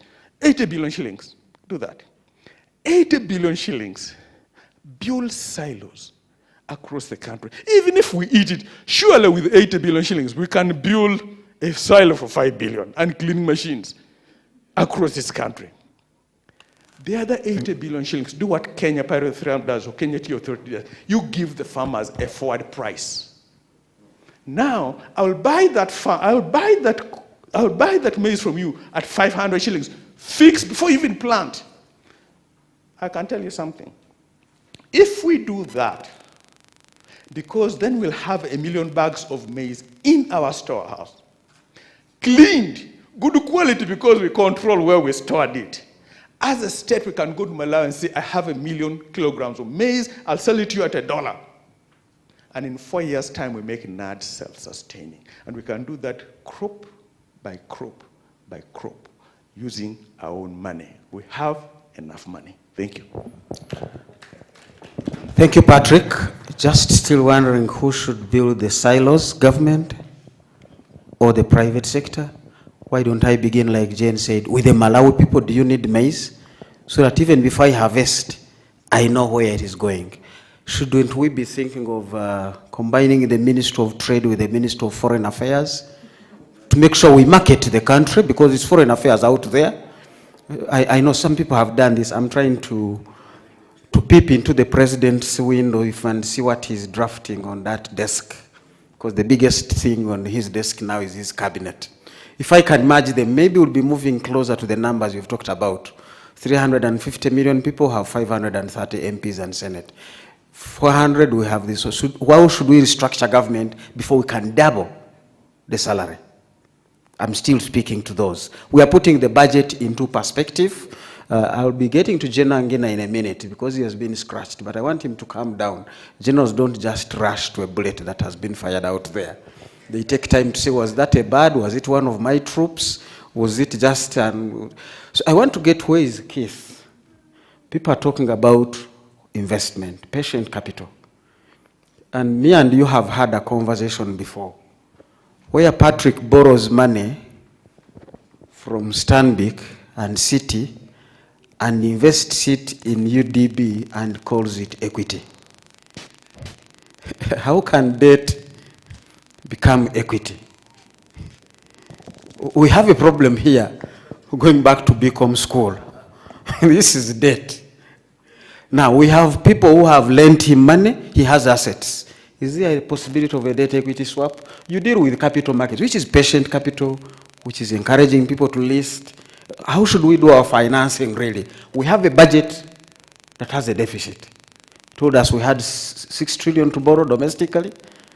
We possibly will have another 3 this year. We have rollovers. How should we tap the private capital he's talking about? Besides trust, the policy issues do matter. Keith, you head that institution, which you call the Capital Markets, and it's an authority. Thank you very much. Let me stand for clarity. My friend Celestino mentioned $500 million every year. But I think what concerned me most was when he said it can't be recovered through the tariff.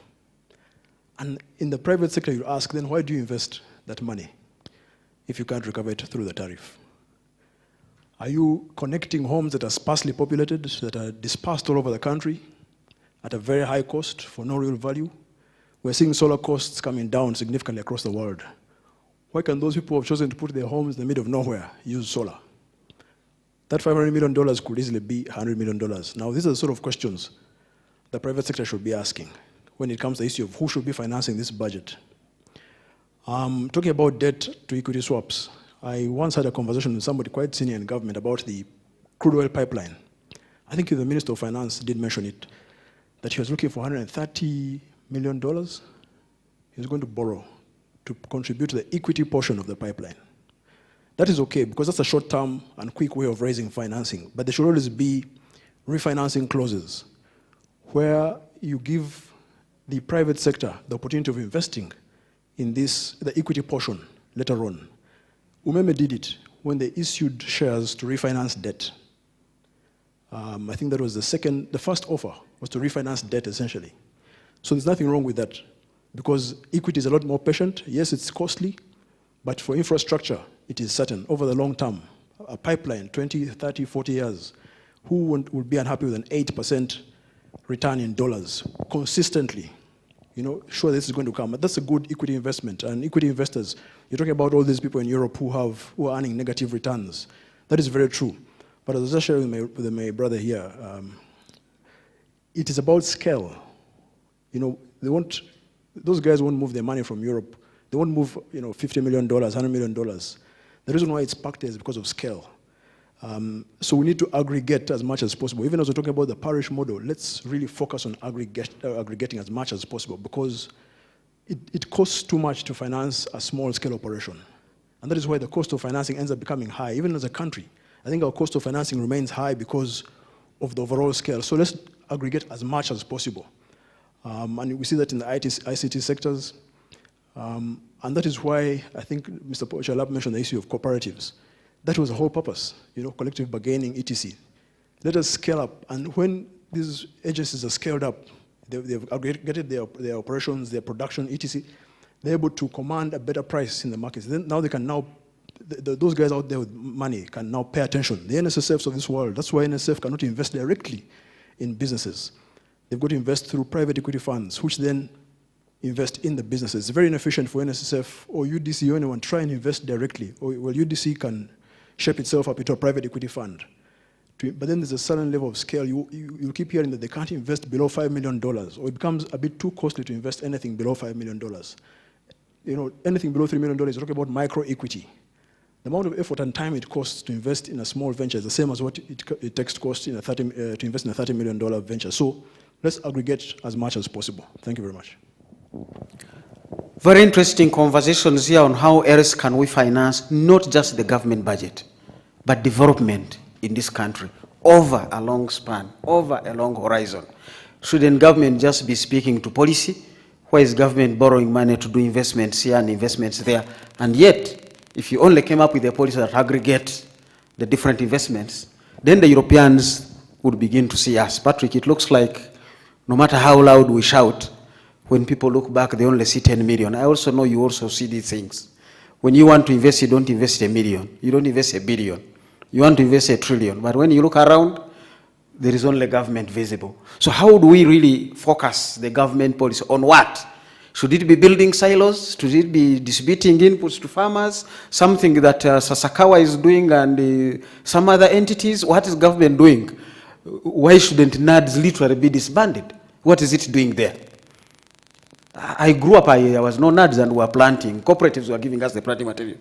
Ramadan, the policy space for government seems to have a conflict of interest. The same government that makes the policy wants to come and invest alongside the private sector. So what should be the role of government? And I hear a lot of conversation of government trying to come back into the investment space. Umeme is bad, I will come back. But remember, you called Umeme because you didn't have money. Now, have you found the money? The airline, I come back, but there were governance issues. Did we sort them out? What should be the policy direction really here if we are to finance development beyond 2021 to 2040? My target is Vision 2040. Thank you very much, Mr. Moderator. That question was answered about 11 years ago when our government took a decision to turn back the clock a bit. Why? Because we were not enjoying the good results that we were seeing in Uganda. And I'm going to speak to that. The Uganda Development Corporation is now the investment arm of government. And its major focus is mainly on investing in those areas, activities or sectors where the private sector is not comfortable enough to invest. Not comfortable because, number one, they have very high sunk costs, which the private sector would not want to shoulder. And two, because of the experimental nature of the investments. You know, private sector doesn't want to experiment because it doesn't have money for experimentation. It wants to make money. It comes in with a calculated return on investment. But in Uganda, we are still an experimentation kind of economy. And then 3, the high risks involved in particular areas. Now, when you look around, government has been very careful in coming up with its strategic plan for this investment under UDC. You are talking of a 2020-2030 investment plan, and it is mainly to de-risk areas for private sector to be able to be incentivized to invest there. So the balance here should be government playing a complementary role to that of private sector, not a substitutory role. And in that you find that government gets involved in doing business sometimes directly because of the following. We want to promote growth with jobs. We have been having a lot of investment in areas which can generate growth, but without creating employment for Ugandans. And this has been a very big challenge. The economy is growing, but there are no jobs. You are building a rich economy with the poor people, in other words. So government is saying, let us accelerate those areas where value can be created, but at the same time, you utilize locally produced materials and be able also to put in enough direct, indirect, and some induced jobs.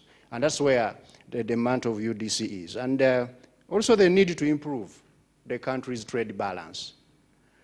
Private sector can be more interested in importing an item where they pick very quick margins than going dirty to substitute that item by producing it here. And that's where also government wants to go. They need also to strengthen the private sector itself. Because you see, we talk of private sector-led economy in Uganda, but sometimes people have asked, where's the private sector? Who is that private sector you are relying on? Could be majorly foreign, and as a result, you want to give a push to your own local entrepreneurs to be able to also compete. And that means co-investing with them. And UDC is supposed to do that. And finally, the regional balance issue. You know, development in Uganda had been skewed. Every investment here in the center, central Uganda, particularly actually the GKMA, Greater Kampala Metropolitan Area, 66% of the economy is here. When will the economy go to West Nile, to go to Atiak, go to Chisoro, and so many other places, including your village in Hoima? UDC has to ensure that it goes and gets dirty by building some of those investments in those areas where the private sector is not comfortable. Therefore, as I conclude, this balance of bringing in government was carefully thought about. Which areas should government go? The first area they chose is agro, where you can add value to materials produced by Ugandans in places where private sector has failed to go. You usually mention, for example, the juice produced in Soroti. What does government have to do with producing juice? Government also perhaps should ask, what was the private sector waiting for to put up a factory in Soroti to add value to those oranges and mangoes and so on, which we are rotting there? What was the government doing, private sector doing, to go to Atiak in a place where there were battlefields and turn them into now production fields, which we are seeing there in the Atiaka Sugar Factory. So now private sector is interested. After de-risking, they are lining up. And this is where now government should gradually get out. This is where he should play a role of ensuring that when government has de-risked, don't concentrate in balancing books. Government is not very good in those areas of doing business, balancing books. You hear corruption and so on. Get out, let private sector come in, maybe through a PLC or whatever exit model or mechanism you choose. So those are the areas. Minerals, we have iron and steel, we have limestone, we have oil and gas now. There are areas where private sector will not be comfortable to invest. Like, you know, they have been saying there, like he has told you, some people are not, even if you look for equity, some people will not be interested in bringing their money where the risks are so high. And now finally, there is this area of the knowledge economy, which is emerging in Uganda. We have our scientists, very well trained. They have had earned knowledge, but they're not earning from it. They took trouble to learn science. They have now come up with some innovations and others inventions. We are now talking of, for example, vaccine against COVID and some medicines to treat it. But private sector cannot link up with these scientists and say, let us invest in a factory.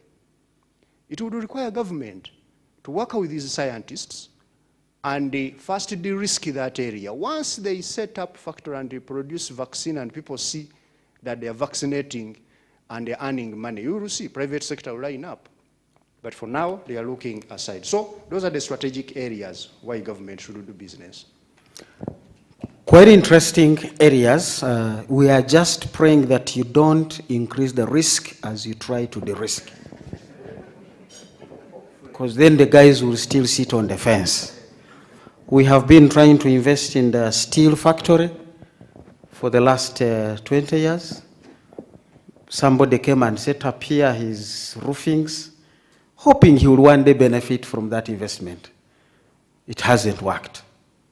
So you government, your own decisions, if they take ages, they become a risk. People invested in preparation for the energy, the oil sector, the gas sector. We are still not yet there. And private sector, as you said, we don't have venture capitalists here. They want some returns. So are we risking, are we de-risking? This is the policy conversations that we really want to take back home. They are optional because sometimes you want to ask, why didn't the private sector come in? Are these the reasons, or do they have their other genuine reasons which government can resolve without coming in, but actually find a policy that resolves those fears that they possibly had? It could be the high tariff, could be the cost of capital, could be labor. The labor here is quite diplomatic. It could be standards. That in Uganda, what do you sell to who? And I always tell a story of when a Ugandan bought 3 mangoes downtown, and knowing things in Uganda, goods once sold cannot be returned. So the fellow bought 3 mangoes, went home to eat. Electricity was on. He cut and the mango was rotten. He threw it in the trash can. He's a hungry fellow, really. He cut the second one, it was rotten. He was left with 1 mango. There was only one option: to sleep hungry or to switch off electricity and eat that mango, whatever it was. He took the third option. General Angina, we are dealing with a parish model, and we are really speaking to the grassroots, because that's where it must happen. Whether you are connecting households, they must have income to pay. We've talked about mobilizing them into cooperatives, into groups.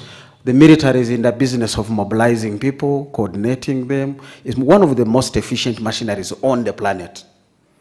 And we know there is that development versus security. We know it was about wealth creation, but because everything in the military is an operation, they called it Operation Wealth Creation. But it's about wealth creation. Jeno, what do you have to say about your current efforts, your previous efforts, and where do you see us going with our budgets if we are to really realize our vision 2040? Thank you very much, moderator. And I want to appreciate the panelists and also the sponsors of this interaction. NTV, thank you. Saitin, Sisba, Gumeme, this is the way to go. I want also to particularly raise appreciation to Patrick Ayota. Your submission was spot on. Jane Naluga, you made very valid points that I may touch in the process of my submission. But it's good for us to start also with raising some questions that can enable us to appreciate why we are moving away from being distributors, because Operation Wealth Creation has been known as distributors of inputs. So that name will not be with us anymore. The blames that you have been giving to us is not going to be there anymore. You have named us so many names, but thank God it's not going to be there anymore. But the first question I would want to raise as I proceed with giving clarity on the good news of where we're heading is that who has been the beneficiary of the so much money that people gain when the maize price goes down? Who is the beneficiary? If we don't identify that beneficiary, he will continue to change the strategy and continue to benefit as we continue with the new strategy. The other point that I thought I should also raise is that if breaking down of different components in the management of Umeme is going to be better than before, why is the cost of the tariff more higher now than when we had only one umbrella in terms of energy, generation, distribution, and transmission? We used to have only one umbrella, but it was cheaper than now. And then it fails to meet the purpose where we have excess energy and yet we are paying more. So does this bring efficiency or it brings this efficiency? Because it defeats us from the military that you have become so robust and yet people are paying more and then the suffering is even more. Gulu is the city without power when the generation is just nearby. Karuma, Ayago, it defeats the purpose. So Operation Wealth Creation comes in and say, is it because of what has been the problem that had engulfed the country in NDP 1, that's National Planning 1, and National Planning 2, where we are doing sector approach? Everybody for himself, God for us all. Is this the tradition and the culture and the spirit that had engulfed the entire country? And people want to break down. Even Umeme says, let us break down into everybody for himself. So can we continue that way when we say we should rationalize the government? Because NDP3 has a full program for rationalization of the government. Will the government be rationalizing itself while Umeme says we should remain fragmented? So Operation Wealth Creation has been given the opportunity to come out very clearly and say, where do you fit best in order to have learned lessons from the previous distribution of inputs? We realize that in the distribution of the inputs, we have also encouraged syndicated corruption. How does this happen? Because the people who are the ones supplying the inputs at times do not even have the inputs, but they have the access to getting the call of order or to get the contract. Once they have the contract, then they can negotiate with the government at different price, then eventually they buy from the wananchi very cheaply, and then they're the ones getting out of they're already out of poverty, but they become richer and richer while the peasants remain poor and poor. So anybody you see today moving forward who will be interested in remaining alone, not interested in parish development model, which parish development model is empowering the locals to be able to buy themselves without this middleman. They will be getting it directly from where we shall have vetted what has come for them to buy. Because there's also one big problem. There's a lot of fake inputs in the market. So if we now are able to know that every region, we shall have regional farm service centers, then it means these parish development committees, parish financial development committees will go and purchase these things from a very centralized stores or service centers, whereby they're buying quality inputs. Then there's a lot of money that will go directly to the farmers, rather than when it is lost in the process of where it is being contracted at NADS, and then it comes to the district. Then the districts also have other people whom they prefer to receive, and then at the end of it, the real beneficiaries get very little, or even arriving late when the season is over. Then they put it under the trees on the veranda. That's money lost, which would have been directly injected in translating the poverty into wealth. We have done quite substantially well in terms of increasing production, because in the past, even that would not have arrived to the farmers. But now it can arrive. But the experience has given us clarity that it is not only agriculture that will remove people from poverty, because we registered the people who cannot qualify on the 4-acre model, which is the presidential model, the 4-acre model, which is presidential. So many people do not qualify. Also have people who do not even have land at all, and that's a reasonable number. So how do they get out of poverty? Operation One's Creation, I've seen that once you take these resources down, then you are able to make them identify other activities which are even outside agriculture. And I want to salute the president, because he said it's only Myoga money that will not be put under the parish model engagement. And I hope my brother, my good brother Ochailap, Patrick, will not give money to these other fragmented groups. I know here I'm touching the wrong button of the women, because women put a spirited fight that they wanted their money to remain alone, which is contrary to the principle of the parish development model. Because in the parish, you will not operate without women. They are the biggest component and they are critical component. Even when God was creating the earth, it was not complete without women. But now the women want to operate alone. Still the same spirit of NDP 1, NDP 2, which is still with the women. And yet we know without women, the parish development model is not complete. So Jane, you are here. Operation One's Creation is given the role of championing the parish development model.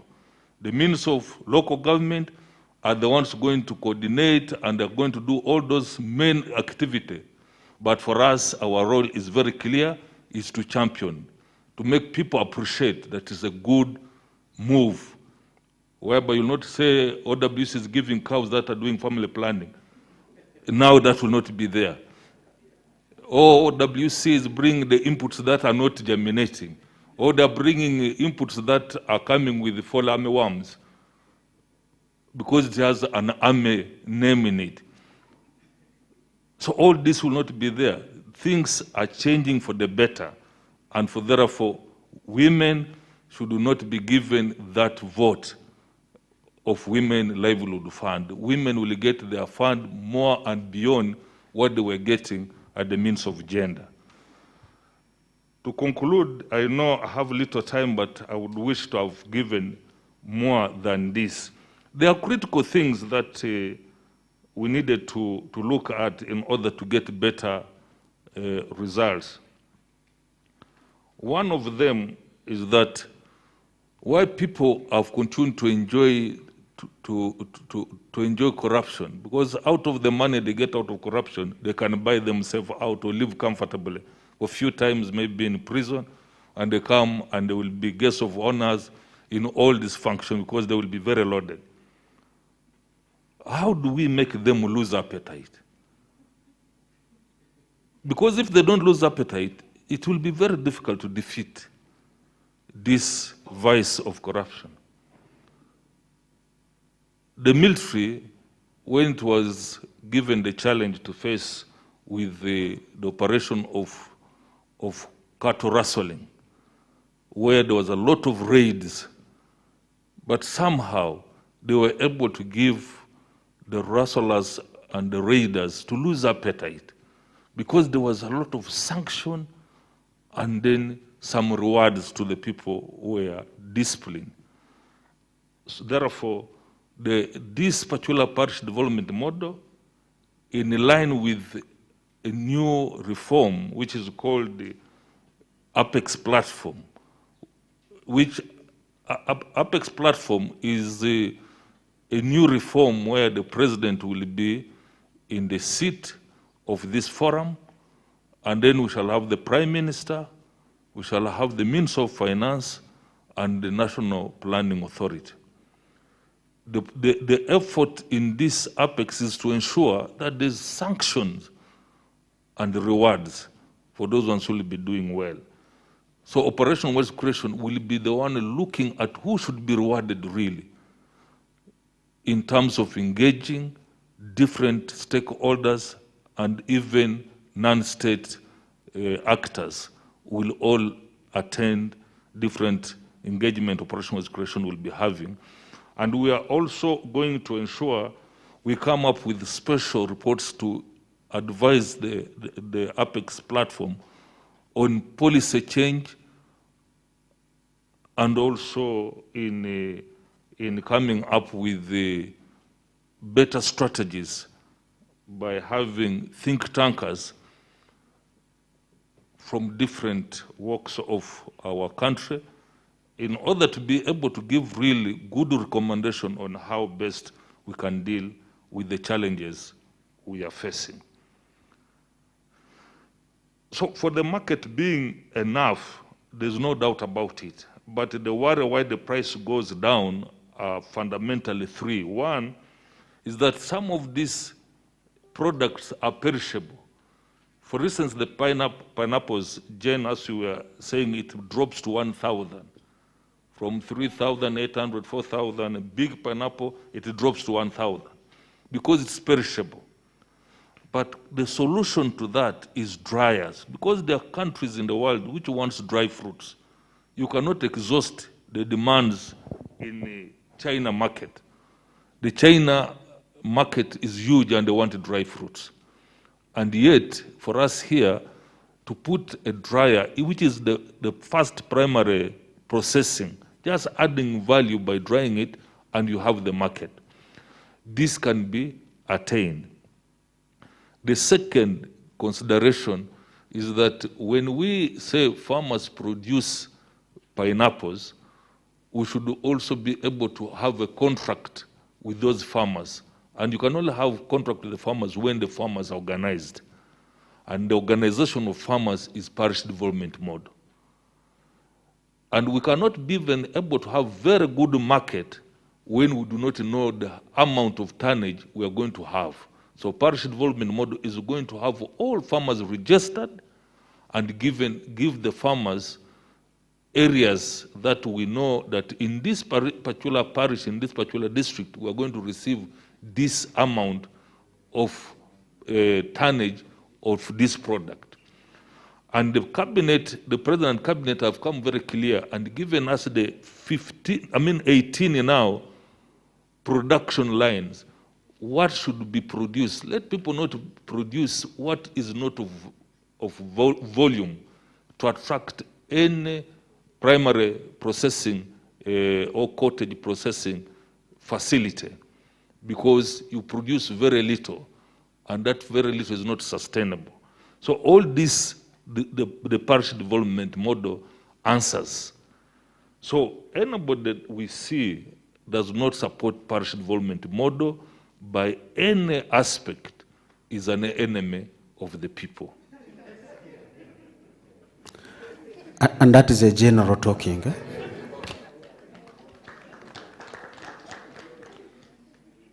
There's been a voice, clear voice saying that the people do not have the capacity, the people are going to be easily corruptible?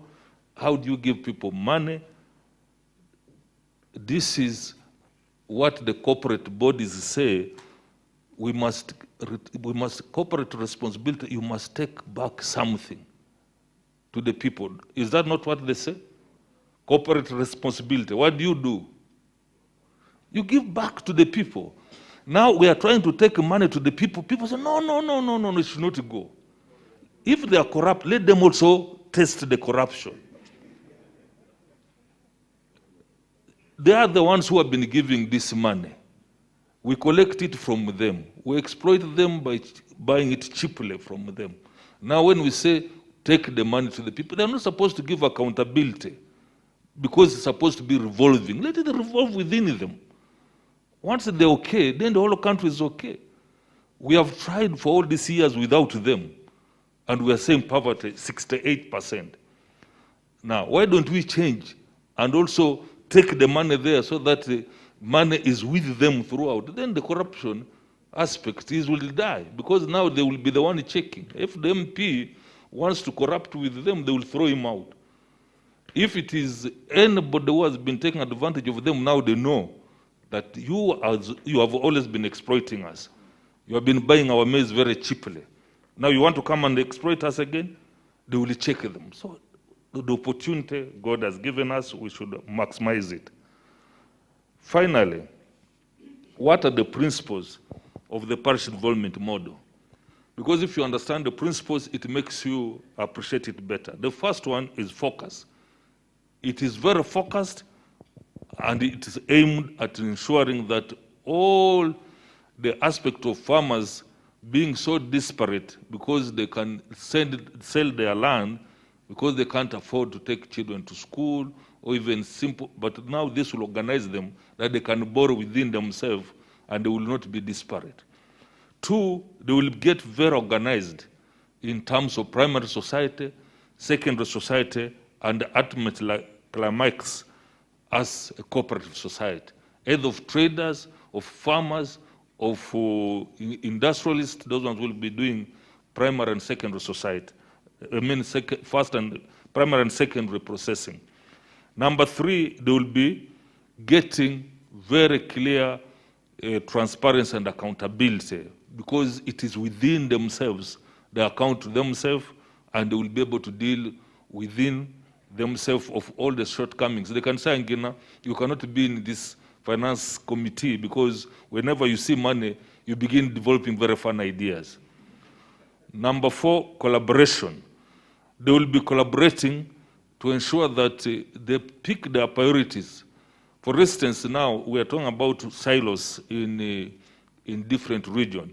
The private sector have put up so many silos in every region of our country, but they're operating only at 30%.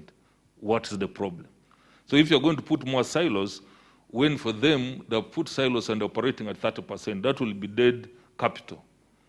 Two, government has put some stores, some warehouses under Office of the Prime Minister, Northern Development Program. NADS has put up stores in collaboration with the World Food Program. They are empty. Some people have turned them into their houses. Some of them are even people rearing poultry in them. Those were warehouses. Why are they empty? We must ask the question before we think of putting other stores. Some of them were put without cleaners, without dryers, so they don't qualify to be stores. They're just houses. But just adding things like dryers, cleaners, and then pallets for proper storage, then you deal with aflatoxin and all this that makes our prices go down, or failing the product in its quality will be dealt with. So there's little to invest in that regard, and we shall have no problem. Then market-driven. Our people produce without knowing that there's a market for this or that, but now we have been given guidelines of the 18 products, and those 18 products will all get to become industries. For each region, at least you can pick 4 or 5 of the 18, and you will be supported under the program of agro-industrialization and also in industrial development program as a program. Number 5 is market orientation and market-driven demands. Number 6, inclusion. What do we mean by this? Ensuring that everybody is included so that the women do not pick on a finance inclusion pillar and they say they want to run away because they can still maintain their resources. This time, if PS and the Secretary to the Treasury accepts to follow that, then you will be the one to be put on the cross. You will have killed the whole strategy. Number 7, equity. We want to ensure that there's equity. Number 8, prioritization, to ensure that people don't just go playing with whatever they think because it has succeeded in Kasese, let's also do it in Kampala. No, we must prioritize and ensure that what we put in a particular area, it is the one which can work very well in that particular area. Number 9 is result orientation.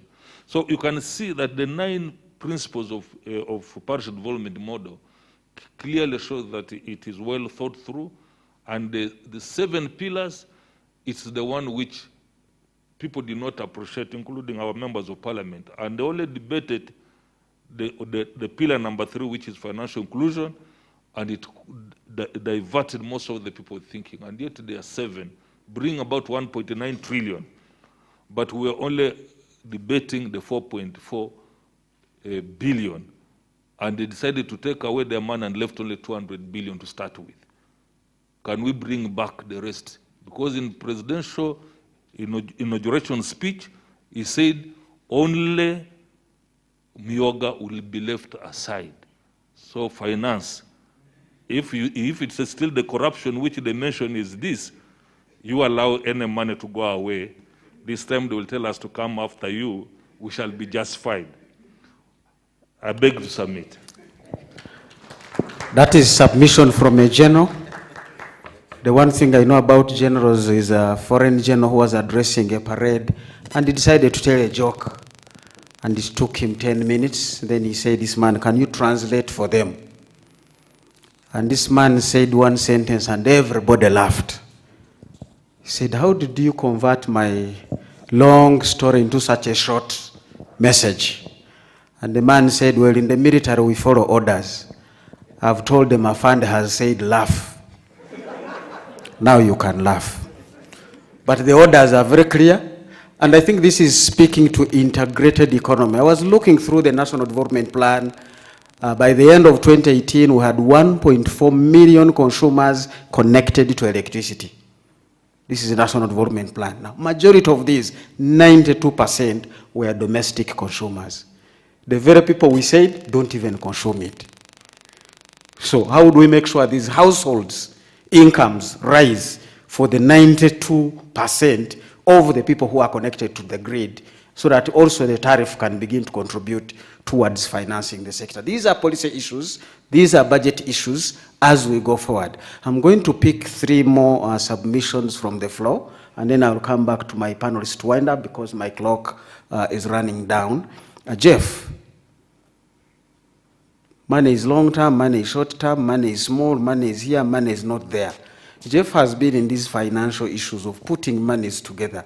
What do you see out there? And after Jeff, I'll go just for purposes of warning her. Miriam Musali, you have to tell us what should be the policy role in mobilizing small monies and giving assurance to the foreigners to help us do these spaces. Jeff, you have the floor. All right, thank you very much. First off, let me say that I'm quite happy, actually, for the first time in a budget dialogue, because we are in the solutions end of it. We are no longer discussing the budget from the accountant's point of view, that this line item is going for this, and it is short, that one is going for that, and it's not enough. We're in the solutions part of it. That's very, very, very uplifting. And I would also like to thank the panel. I would also like to thank Mr. Yota and echo what he has said, We have money. We have money. But money from the private sector, where I come from, we only follow asset classes. So if you have not packaged your assets in a particular way, so that it is what we call investment grade, we will not come there. So in this space of solutions, we have reached that stage where you can find that the parish model, which we have just been elaborated with, the parish model, is actually talking about asset classes in the rural areas. Now, interrogating the budget is always about whether it is fit for purpose. Yeah? And this, for the first time to me, is what we are doing now. Now, what is this purpose? The purpose is NDP 3, Vision 2040, the Middle Income Economic Status Agenda. Now, is this budget framework and budget discussion, does it fit these purposes? Let me try and unpack a few very quickly. We have the CBR. Is the current CBR fit for NDP 3? Is it fit for Vision 2040? Is it fit for purpose for the Middle Income Economic Strategy? I think we have to accept that whereas it is not very fit, it is moving towards there. Because where it was actually anti-NDP 3, it was anti-Vision 2040. So we can actually progress from there. It is in a good place. We're in a good place as far as the key price in the economy, which is the CBR. CBR is central bank rate in case you've run short of data in your television room or the signal has gone away, and Mr. Google can't answer that one. It is set by the central bank as a signal for the money markets. Yeah, for the rest of the price we pay for borrowing is the base. So domestic borrowing, is it fit for purpose?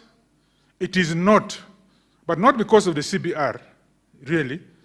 It is because the asset classes which domestic borrowing are supposed to finance are distorted. We have distortions in borrowing domestically. Why is it so? Because, and this is, I'm speaking to the solutions part of it. It is so because the P which we talk about in PPP, the first P, which is public, everybody thinks that P is consolidated fund money only. That it should be government money only. That P, my friend from UDC will tell us, it is split into two.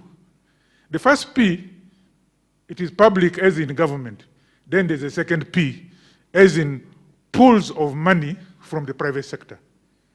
When we pull our money together, it becomes public as private sector. So I would invite us, as part of the solutions and way forward, to focus on that P where we pull our money. Yeah? Mr. Ayota represents a very good example of pooling of money. But it is very small. People think NSSF is very big. It is very small. If you relate that to what the private sector, by this I mean individuals in the informal sector, what they can pull together. Exchange rate, inflation, and so on, are they fit for purpose? We are moving there.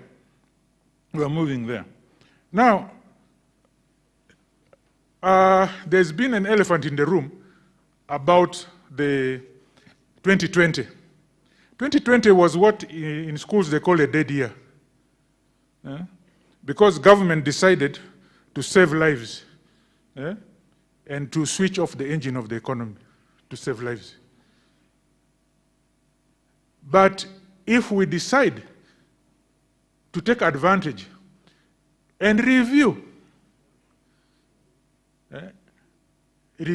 what we have been doing before and chart a new path, The lady from Siatini put it very well. A product-driven path. A product-driven path. When she was talking within the context of marketing. If we choose a product-driven path, I think we shall go somewhere. And I'm so happy that you brought it up, Madam. Because markets are not just there. Markets are there for products.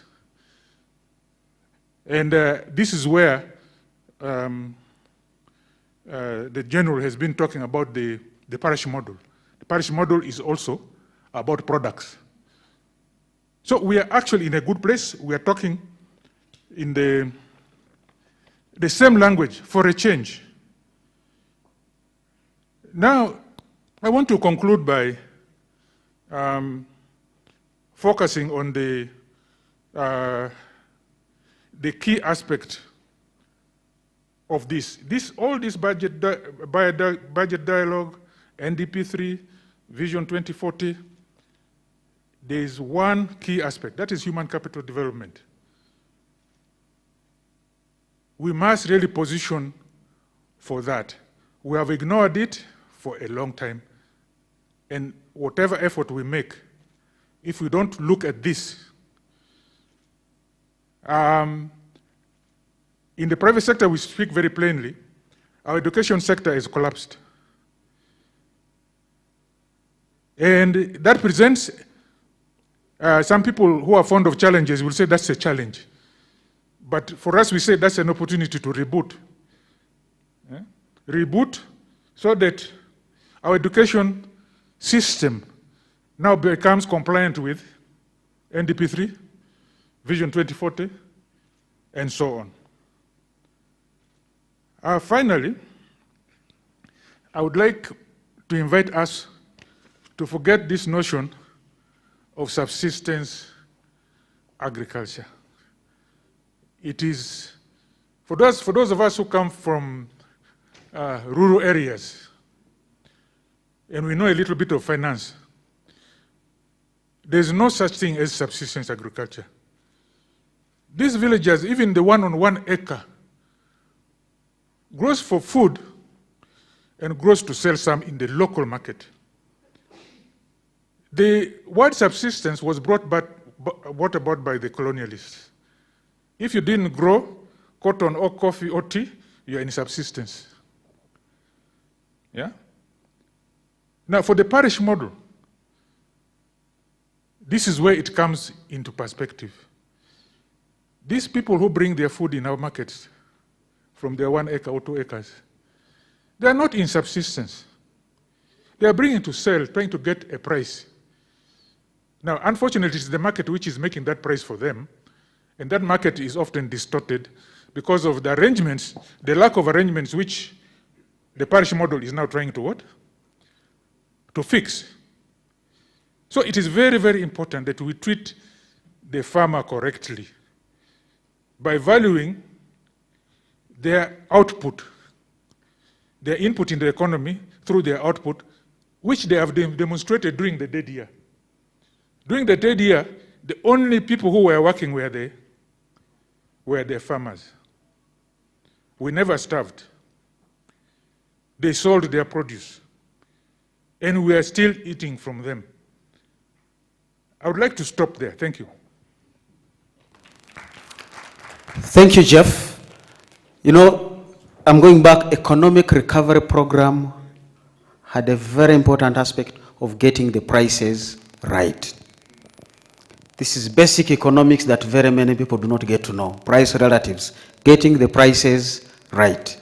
And that's why earlier on I read to you how the prices of Robusta coffee, Arabica coffee, cotton cake had been multiplied 183%, 273% to get the price right to the farmer and get them to benefit from their harvest, because that was going to recover the economy. Because at the end of the day, if they sell a pineapple at 1,000, they are not going to buy mineral water. Because the 1,000 will go to buy a malaria drug. Then the factory that sells mineral water will go under. And as it goes under, the traders who sell it in the arcades will go under. And as they go under, no consumption of electricity, no payment of rent. Did we have a banker in the house? We call it a non-performing asset. The banker that lent the arcade builder has lost his money. And then Uganda will not be attractive no matter how many flyovers you build around Clock Tower. Because people will pick that signal. There's no business in Uganda. So this conversation is about this budget and many other aspects of the budget. How do you finance an economy to grow? It is integrated. The moment you have COVID in one corner, there is COVID elsewhere. That has been the language of WHO. So any poor person anywhere is a threat to all of us. They are going to steal your cows. They are going to steal your goats. They are going to steal your lights. They are going to steal your fridge. You will not sleep in that house because the poor are awake. And as somebody said, there is going to be a time when the poor will have nothing to eat except the rich. I am hoping that is not about to happen. What do we do to sell? What do we do to help these people to sell? And the president was right. The farmer does not know the thing called aflatoxin. They don't. They don't intend to put aflatoxin in their maize. That was not the intention. But in the first place, we never recruited an extension staff. 5,000 parishes have no parish chief. Who is supposed to be the administrator of the extension staff? A lot of things are centralized at central government level. Yet the real managers of the economy are the local governments. They have no money. So at the end of the day, standards are neither here nor there, even when they are well developed. Livingstone, this is a standards issue. But you set the standard, they must be enforced. Now we have come from the parish model. They are telling us they are going to put things in place. What is the standard situation like? If I can't sell it to Kenyans, will I sell it to the Americans? Even if they open the Rwanda border and they say, sorry, the border is open now, but aflatoxin, no territory. We are building roads in Congo. To take aflatoxin? Certainly not.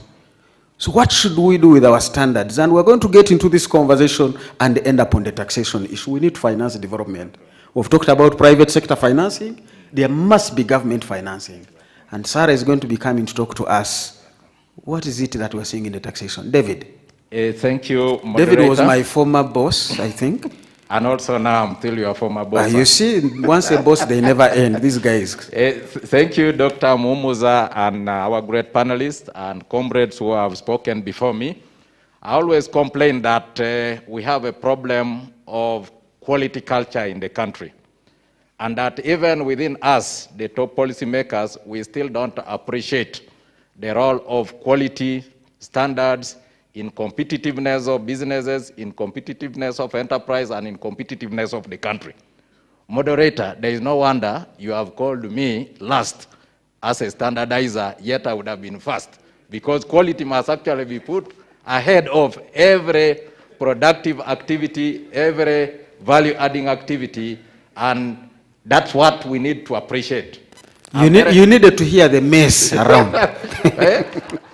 I'm very happy that even the president yesterday, but one, acknowledged that the problem is no longer on quantities. And as we have acknowledged from maize production, from various production, we have quantities. But the issue is, what is the quality of these quantities?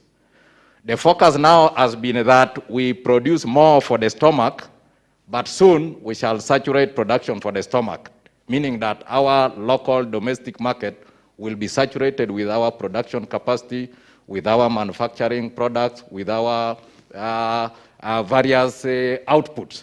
So the next one is, if we cannot eat all of it, what next? We must sell. And that means that we must make sure that these products can be able to access market beyond us.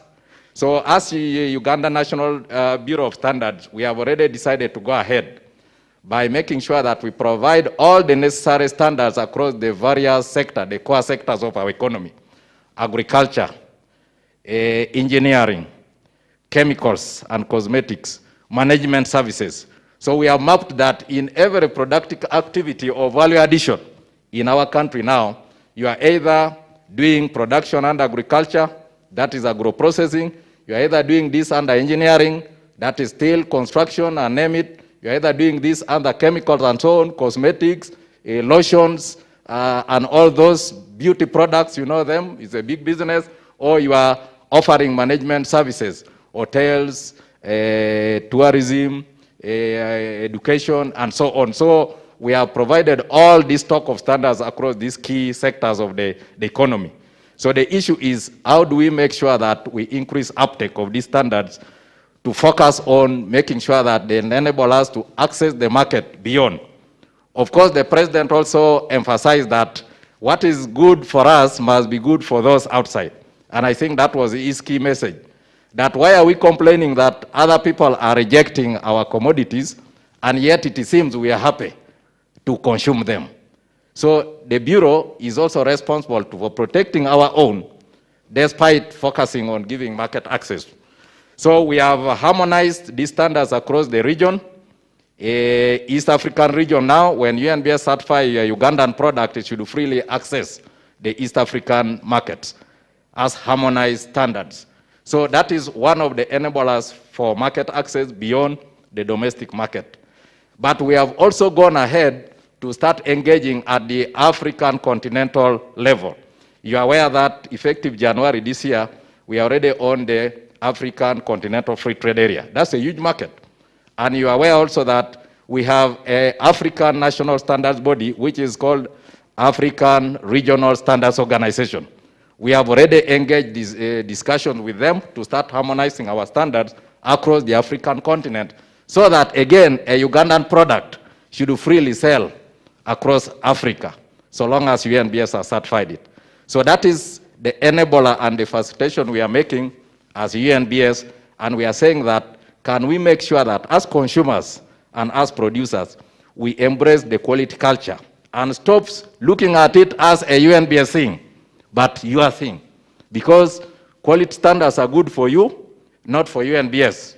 For us, we come in to make sure that we protect the consumers, but for you, the producers of these products, you must actually take the first responsibility to put the correct market, the quality product on the market. So that, again, when these people build trust and confidence in your product, then you can be able to make more money. Most important, that you can sell within and without. In this market, we have provided you facilities in. So we have put a basic infrastructure to do that. We have international accredited laboratories to provide conformity assessment for exports to any country, depending on market requirements. So that one we have put. We are also making sure that we tighten the inspection of imported products into our country to support the Buy Uganda, Build Uganda, because there is also a drive for import substitution. Why should we continue spending money on what we can actually produce? And we have a good news on the COVID lockdown. When we could not import anything, there was demand for sanitizers. In March, when the lockdown came, we had one company called Suraya with only 3 products. As we talk now, we have 112 sanitizer companies certified by UNBS producing about over 140 brands. And the president told you, we are actually exporting now to our neighboring countries. So that's opportunity. And this was the role of standards in innovation, in import substitution. On maize, when Kenya rejected our maize in March, we only had 21 companies that had been certified to process maize products. Today, as a result, we have over 200 lined up, maize millers and producers ready to get certified, because they have seen that dealing in primary raw products is not tenable.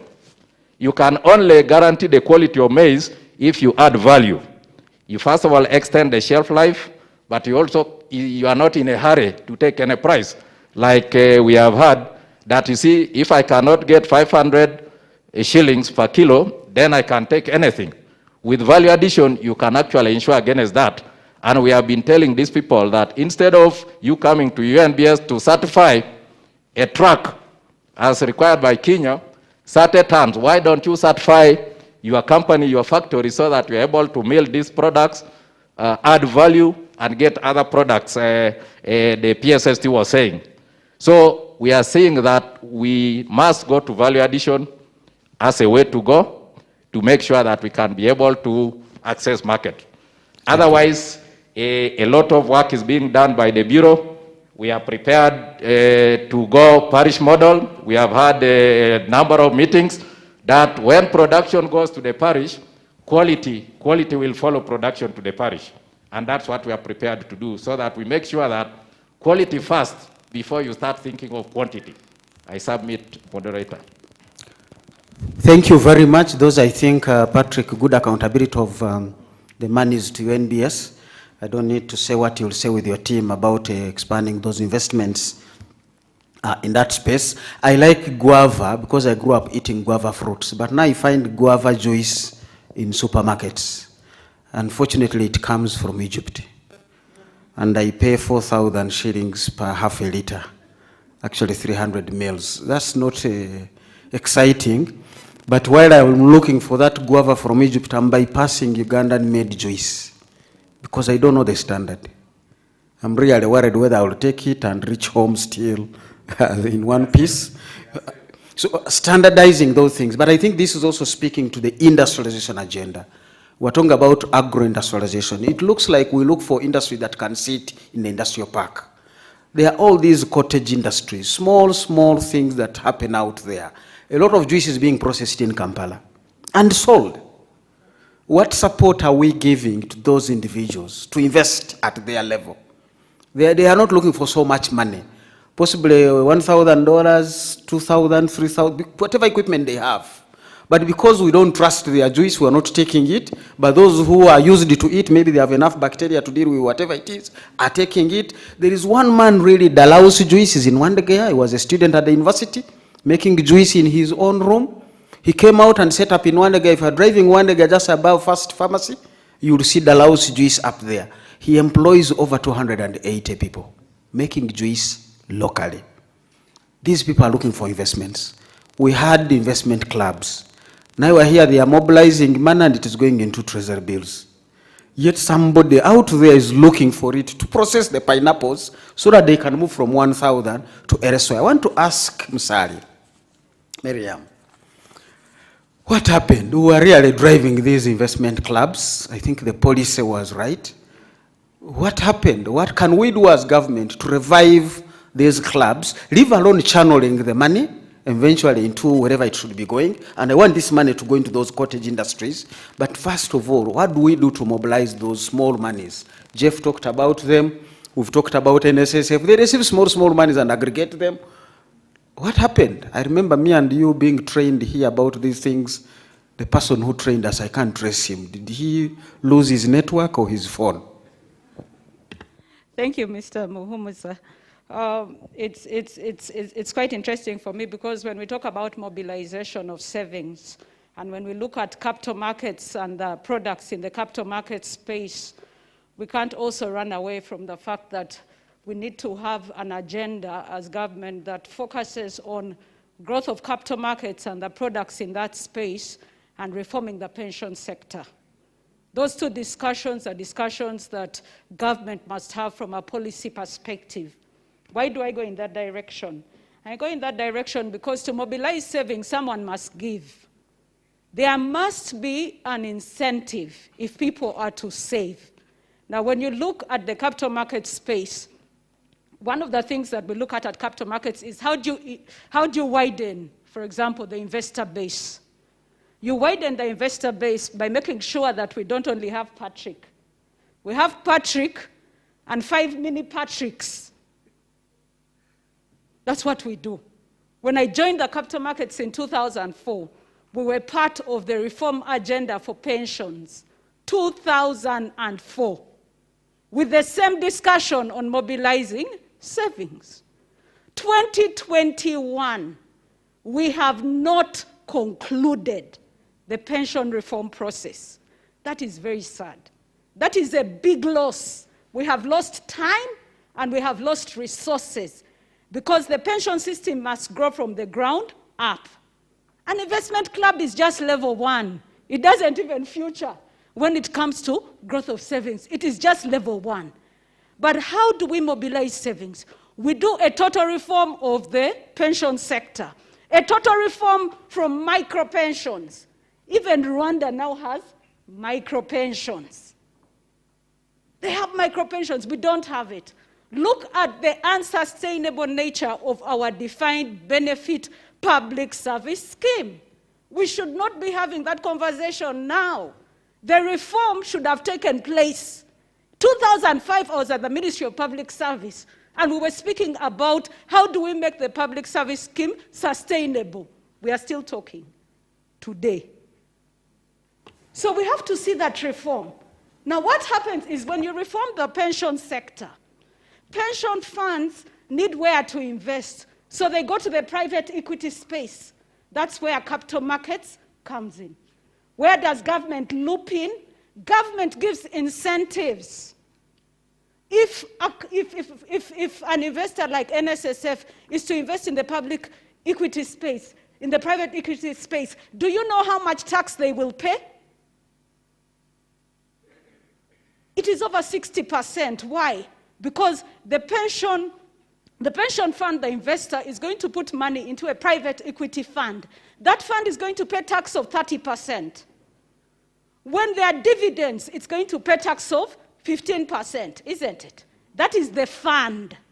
Remember, the private equity fund is going to invest in a company, the enterprise, which is also paying corporation tax of 30%, and is also paying tax on dividends. So how are we going to grow?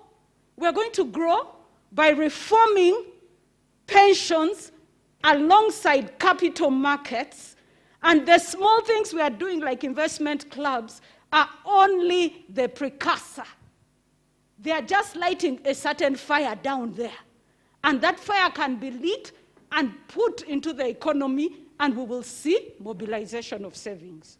So it is a sad conversation that I'm having with you. It is an unfortunate conversation that we are still talking about reforming the pension sector. I think the only sad part about it is we are still talking about it 20 years later. That's the only sad part about it. Because all we have been focusing on is taxation. Taxation. Here is money. How do you grow the tax base? Don't just widen and deepen it. First grow it. And she has given us the numbers. Just allow them to put money there, you tax. They invest, you tax. They produce, you tax. Sir, what is the tax figure looking like? Let's give them the microphone to Sarah, and then I'll come back to my panelists and we begin to wind up. I know there is a curfew, but most importantly, there is this president's address on COVID. We also want to be home, and NTV needs time to run that as well. Thank you, Mr. Muhumuza, Dr. Sorry, and the panelists.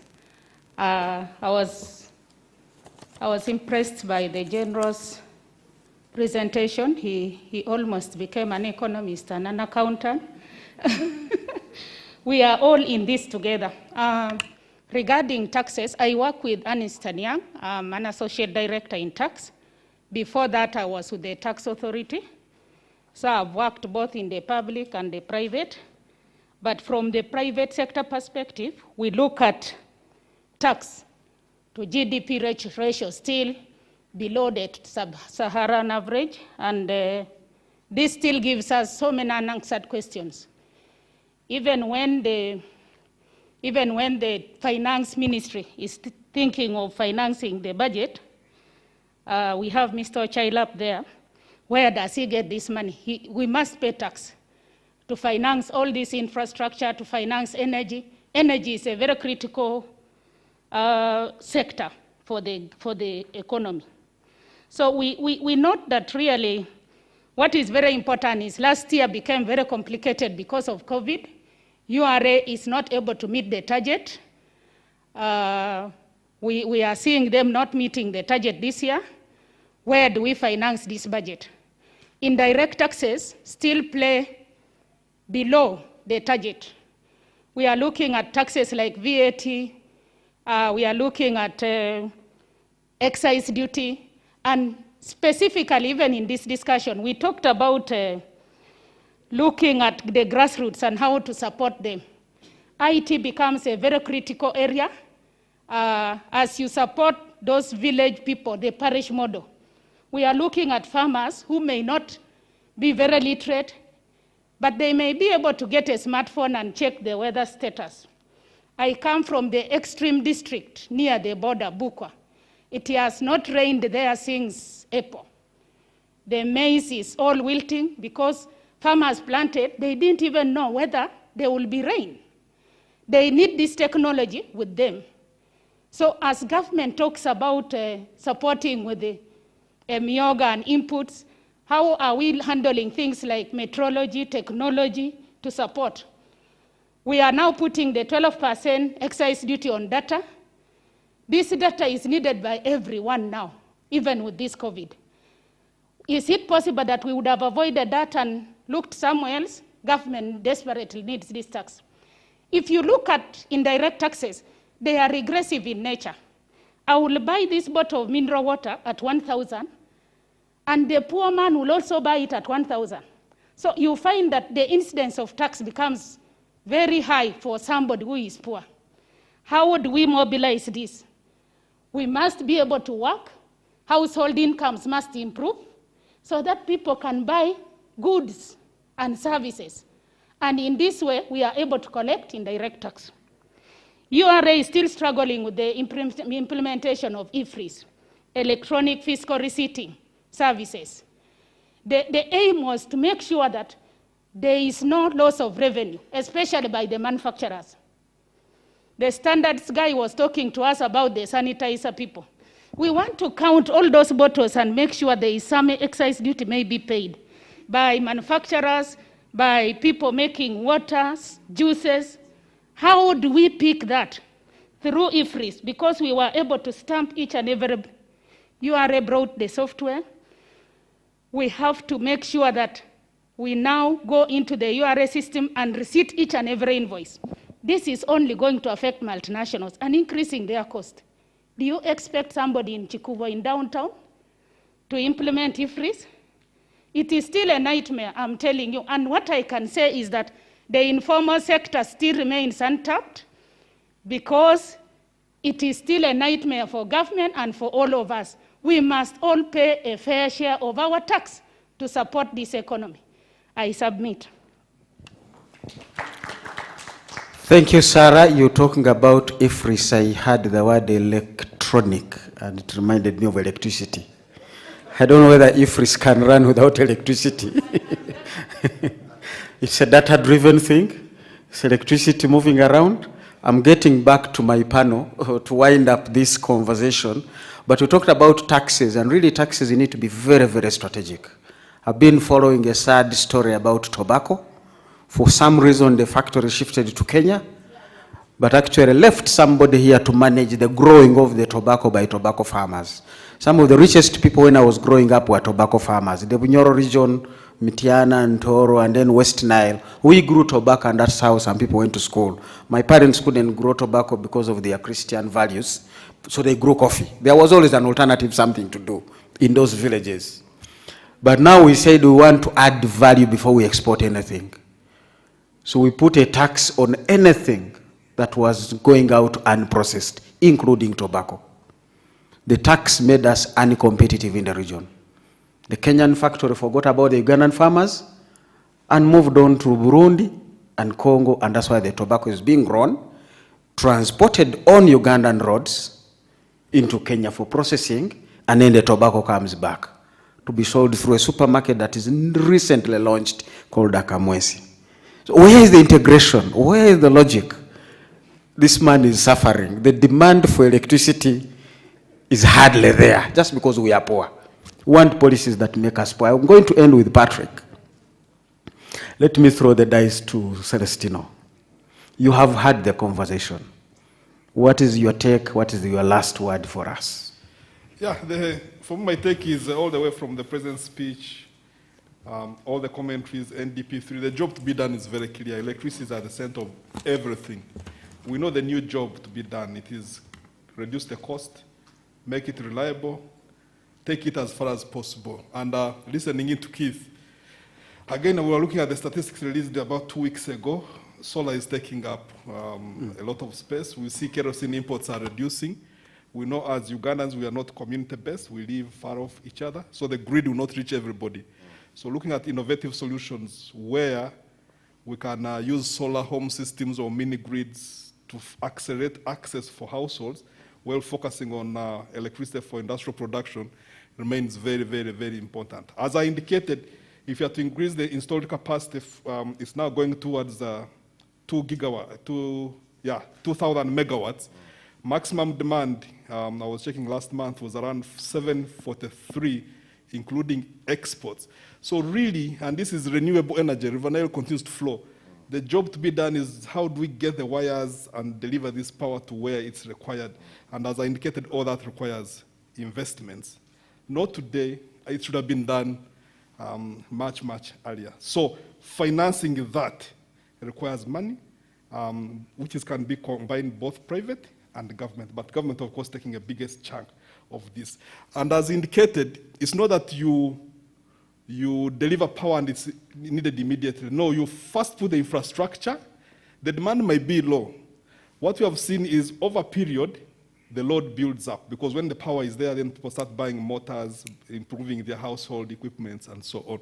So we deliberately build this infrastructure, then demand will follow along that corridor where we have put the infrastructure. Thank you. Thank you very much, MD Umeme. I was reading again the figures while we were doing our planning, and I picked a document of power sector plan 2015. Now, in 2015, we planned to produce from hydro about 539. The demand was supposed to be 542.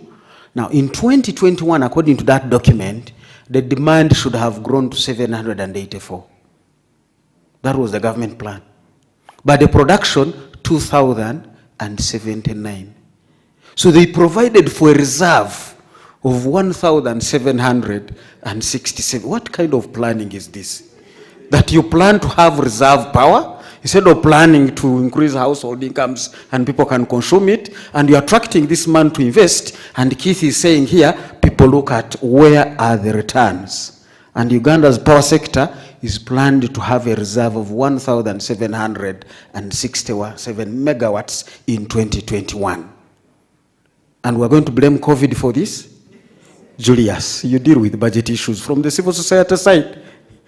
Surely, this is a budget conversation. You have some 3-4 minutes to wind up. Thanks so much, and I think, Fred, you really touched on something I wanted to talk about. Very, very briefly, I think two things for me, just in terms of this roundup. One is, I think we talked about transport and electricity, but we left the issue of interest rates in this country. And as long as we don't see what we can do about it, I think the cost of doing business will still remain high.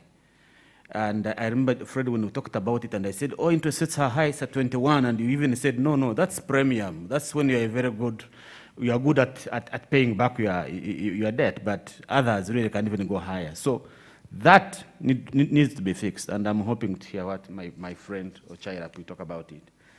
The last thing I think you touched on it, I think for me is a fiscal discipline in this country. And I think fiscal discipline is not a monopoly of any agency. I think it's most of the agencies.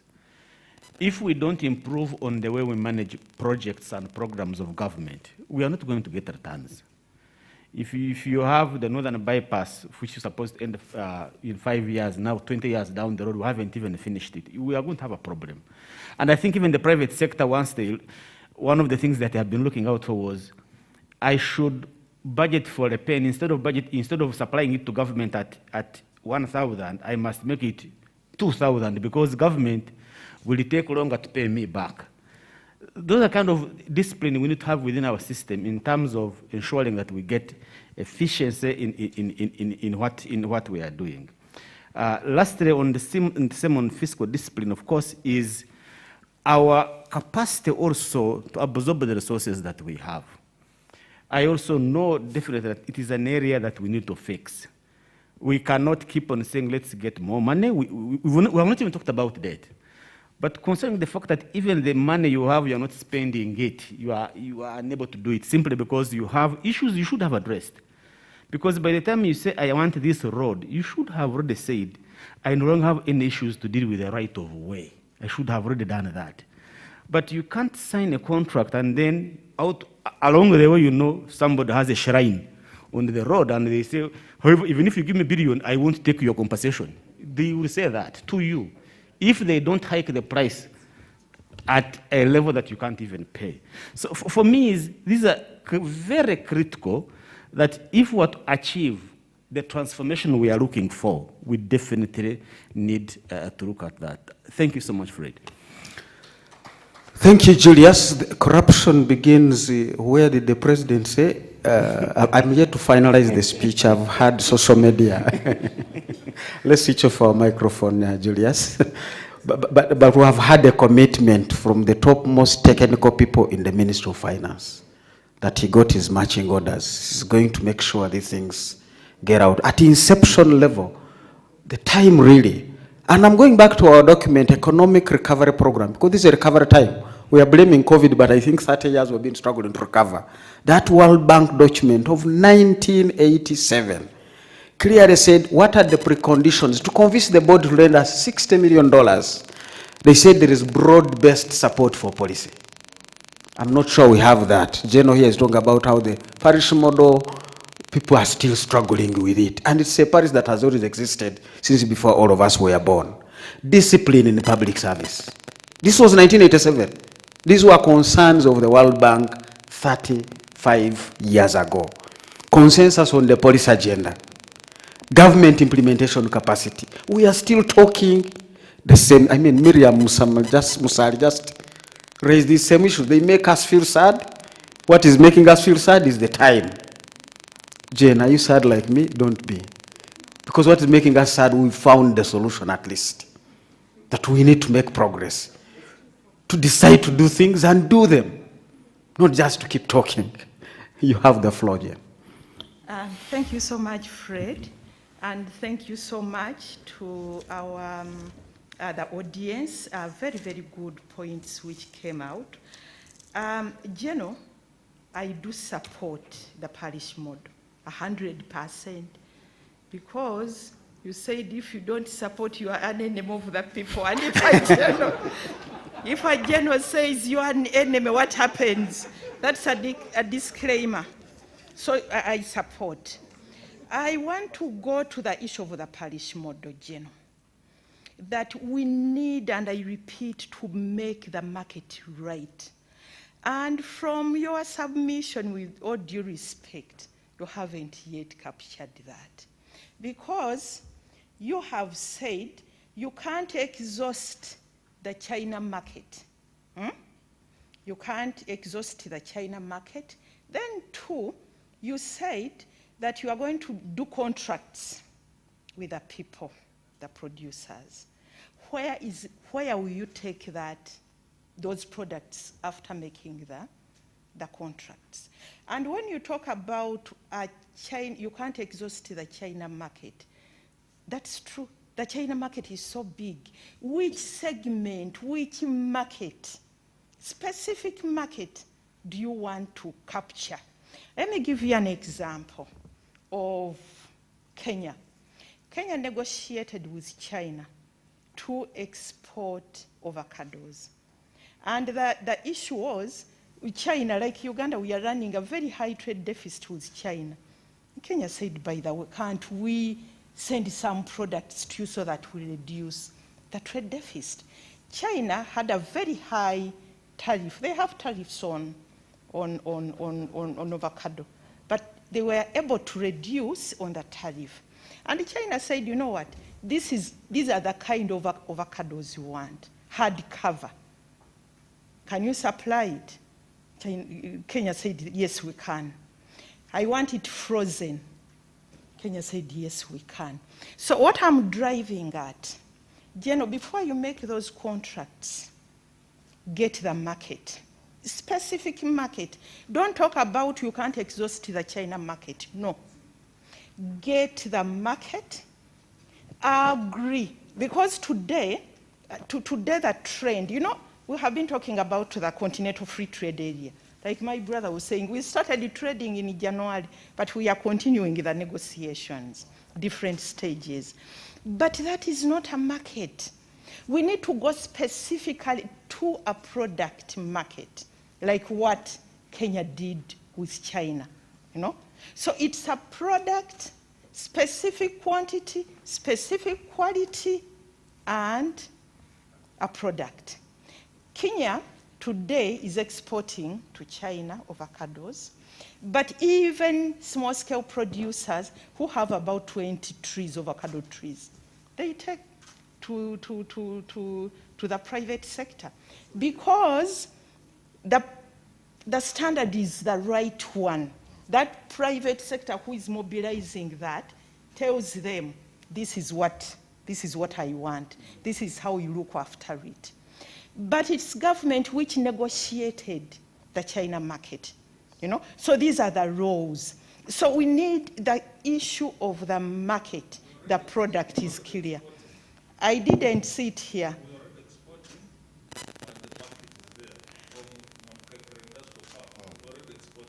So for me,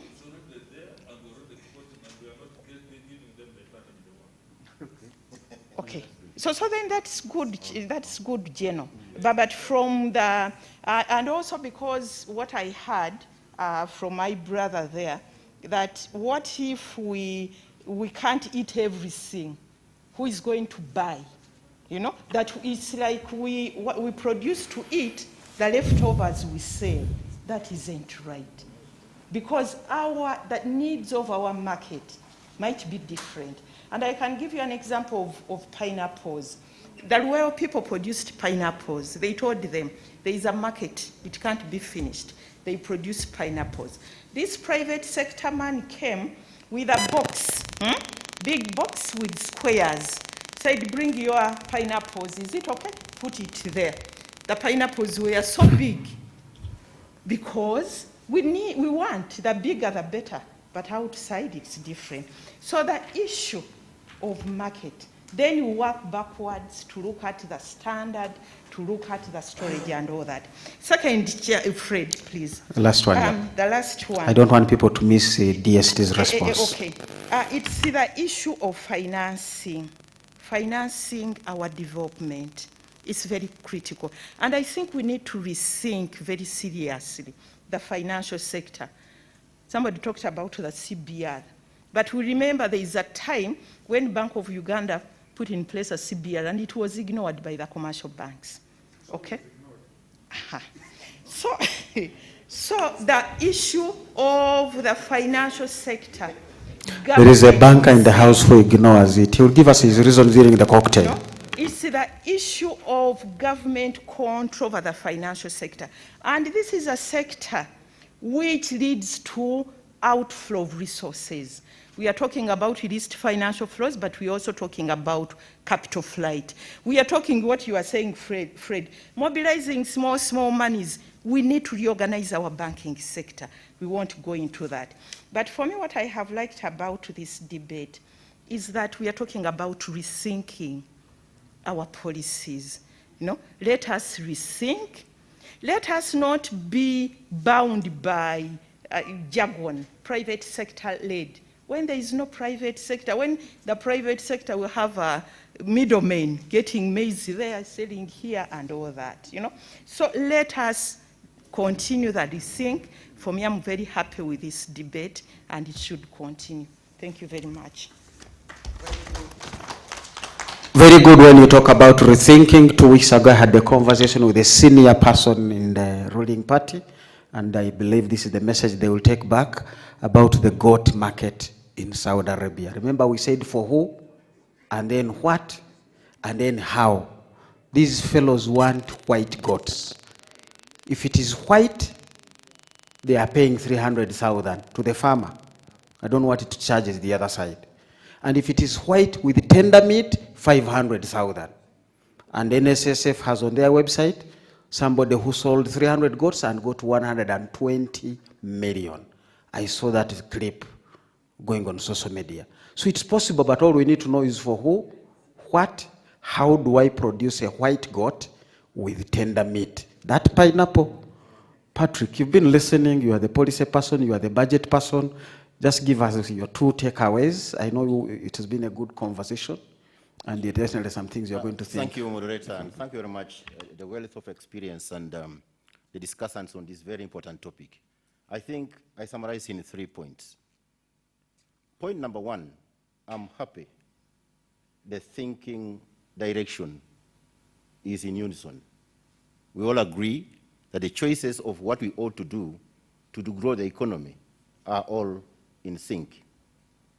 The strategy to do it may vary, but where there is a debate and a positive debate in order to improve that direction is a very good positive thing.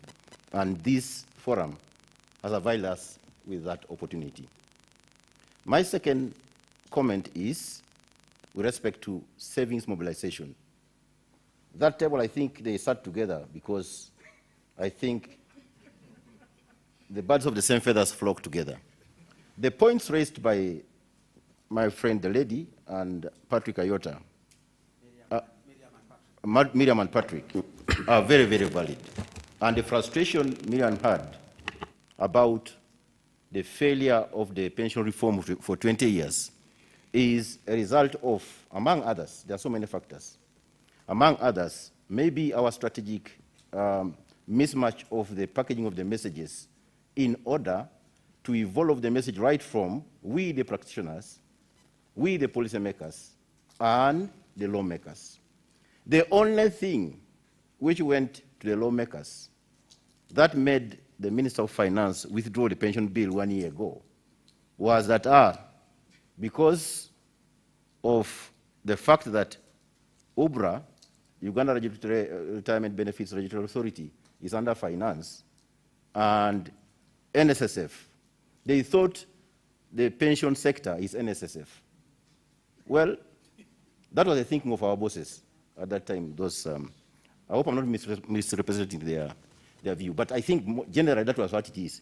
If you had it, it is likely to have been that. If you are pushing ahead with the reform, you rather reform NSSF law and you are done with the pension sector reform. Totally wrong. So I think the strategic direction we must take from this conversation is to repackage the message. Fortunately, there is new parliament now. 11th parliament is on, and we are waiting for the ministers.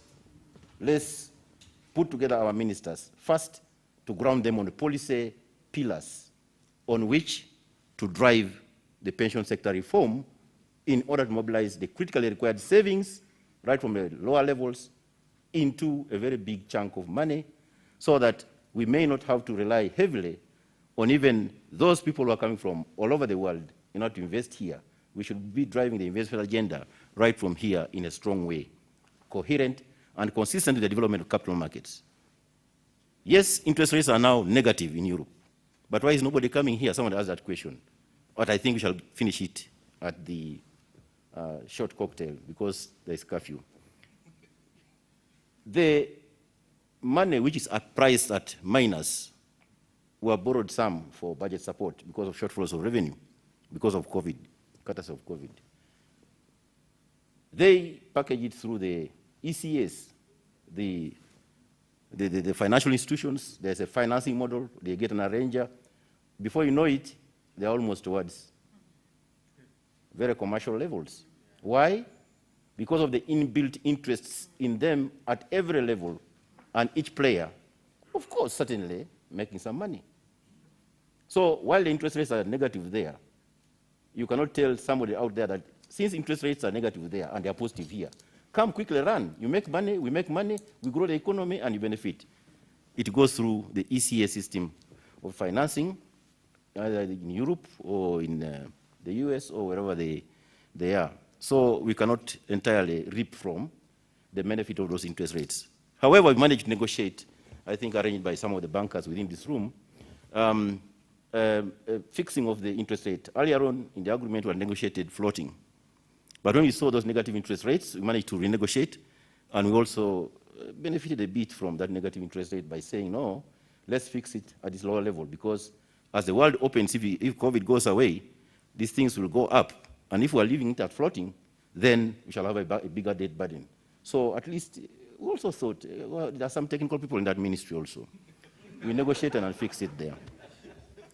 So that is the second point, that we need to re-strategize, redefine the agenda, and galvanize the technical inputs to move everybody together, right from we, the technical people, our technical ministers, I mean the political leadership, we have ministers, and then go to Parliament. Because this thing was killed in Parliament.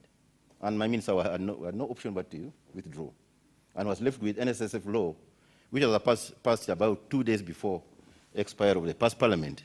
I do not know whether there is acceptance for assent the way it is, but I think that's a debate for another day.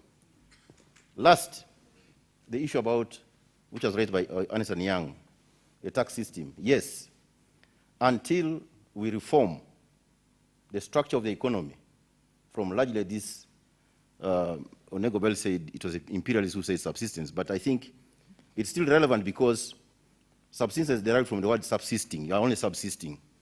So to the extent that you are still subsisting, no matter what you call it, that's what it is. So the structure of the economy is that while there's a lot of production by everybody else, the larger part of that economy is not in money economy, about 70% or 78% out of the money economy. That's what we must enter with this parish model, organize people very well, cover all aspects of marketing, aspects of production, aspects of industrialization, and in doing so, be able to create jobs along the way. And those jobs are sustainable. They're not jobs which you just do overnight and then all of a sudden you... It's not like a border economy. Because, by the way, border is 99% import promotion.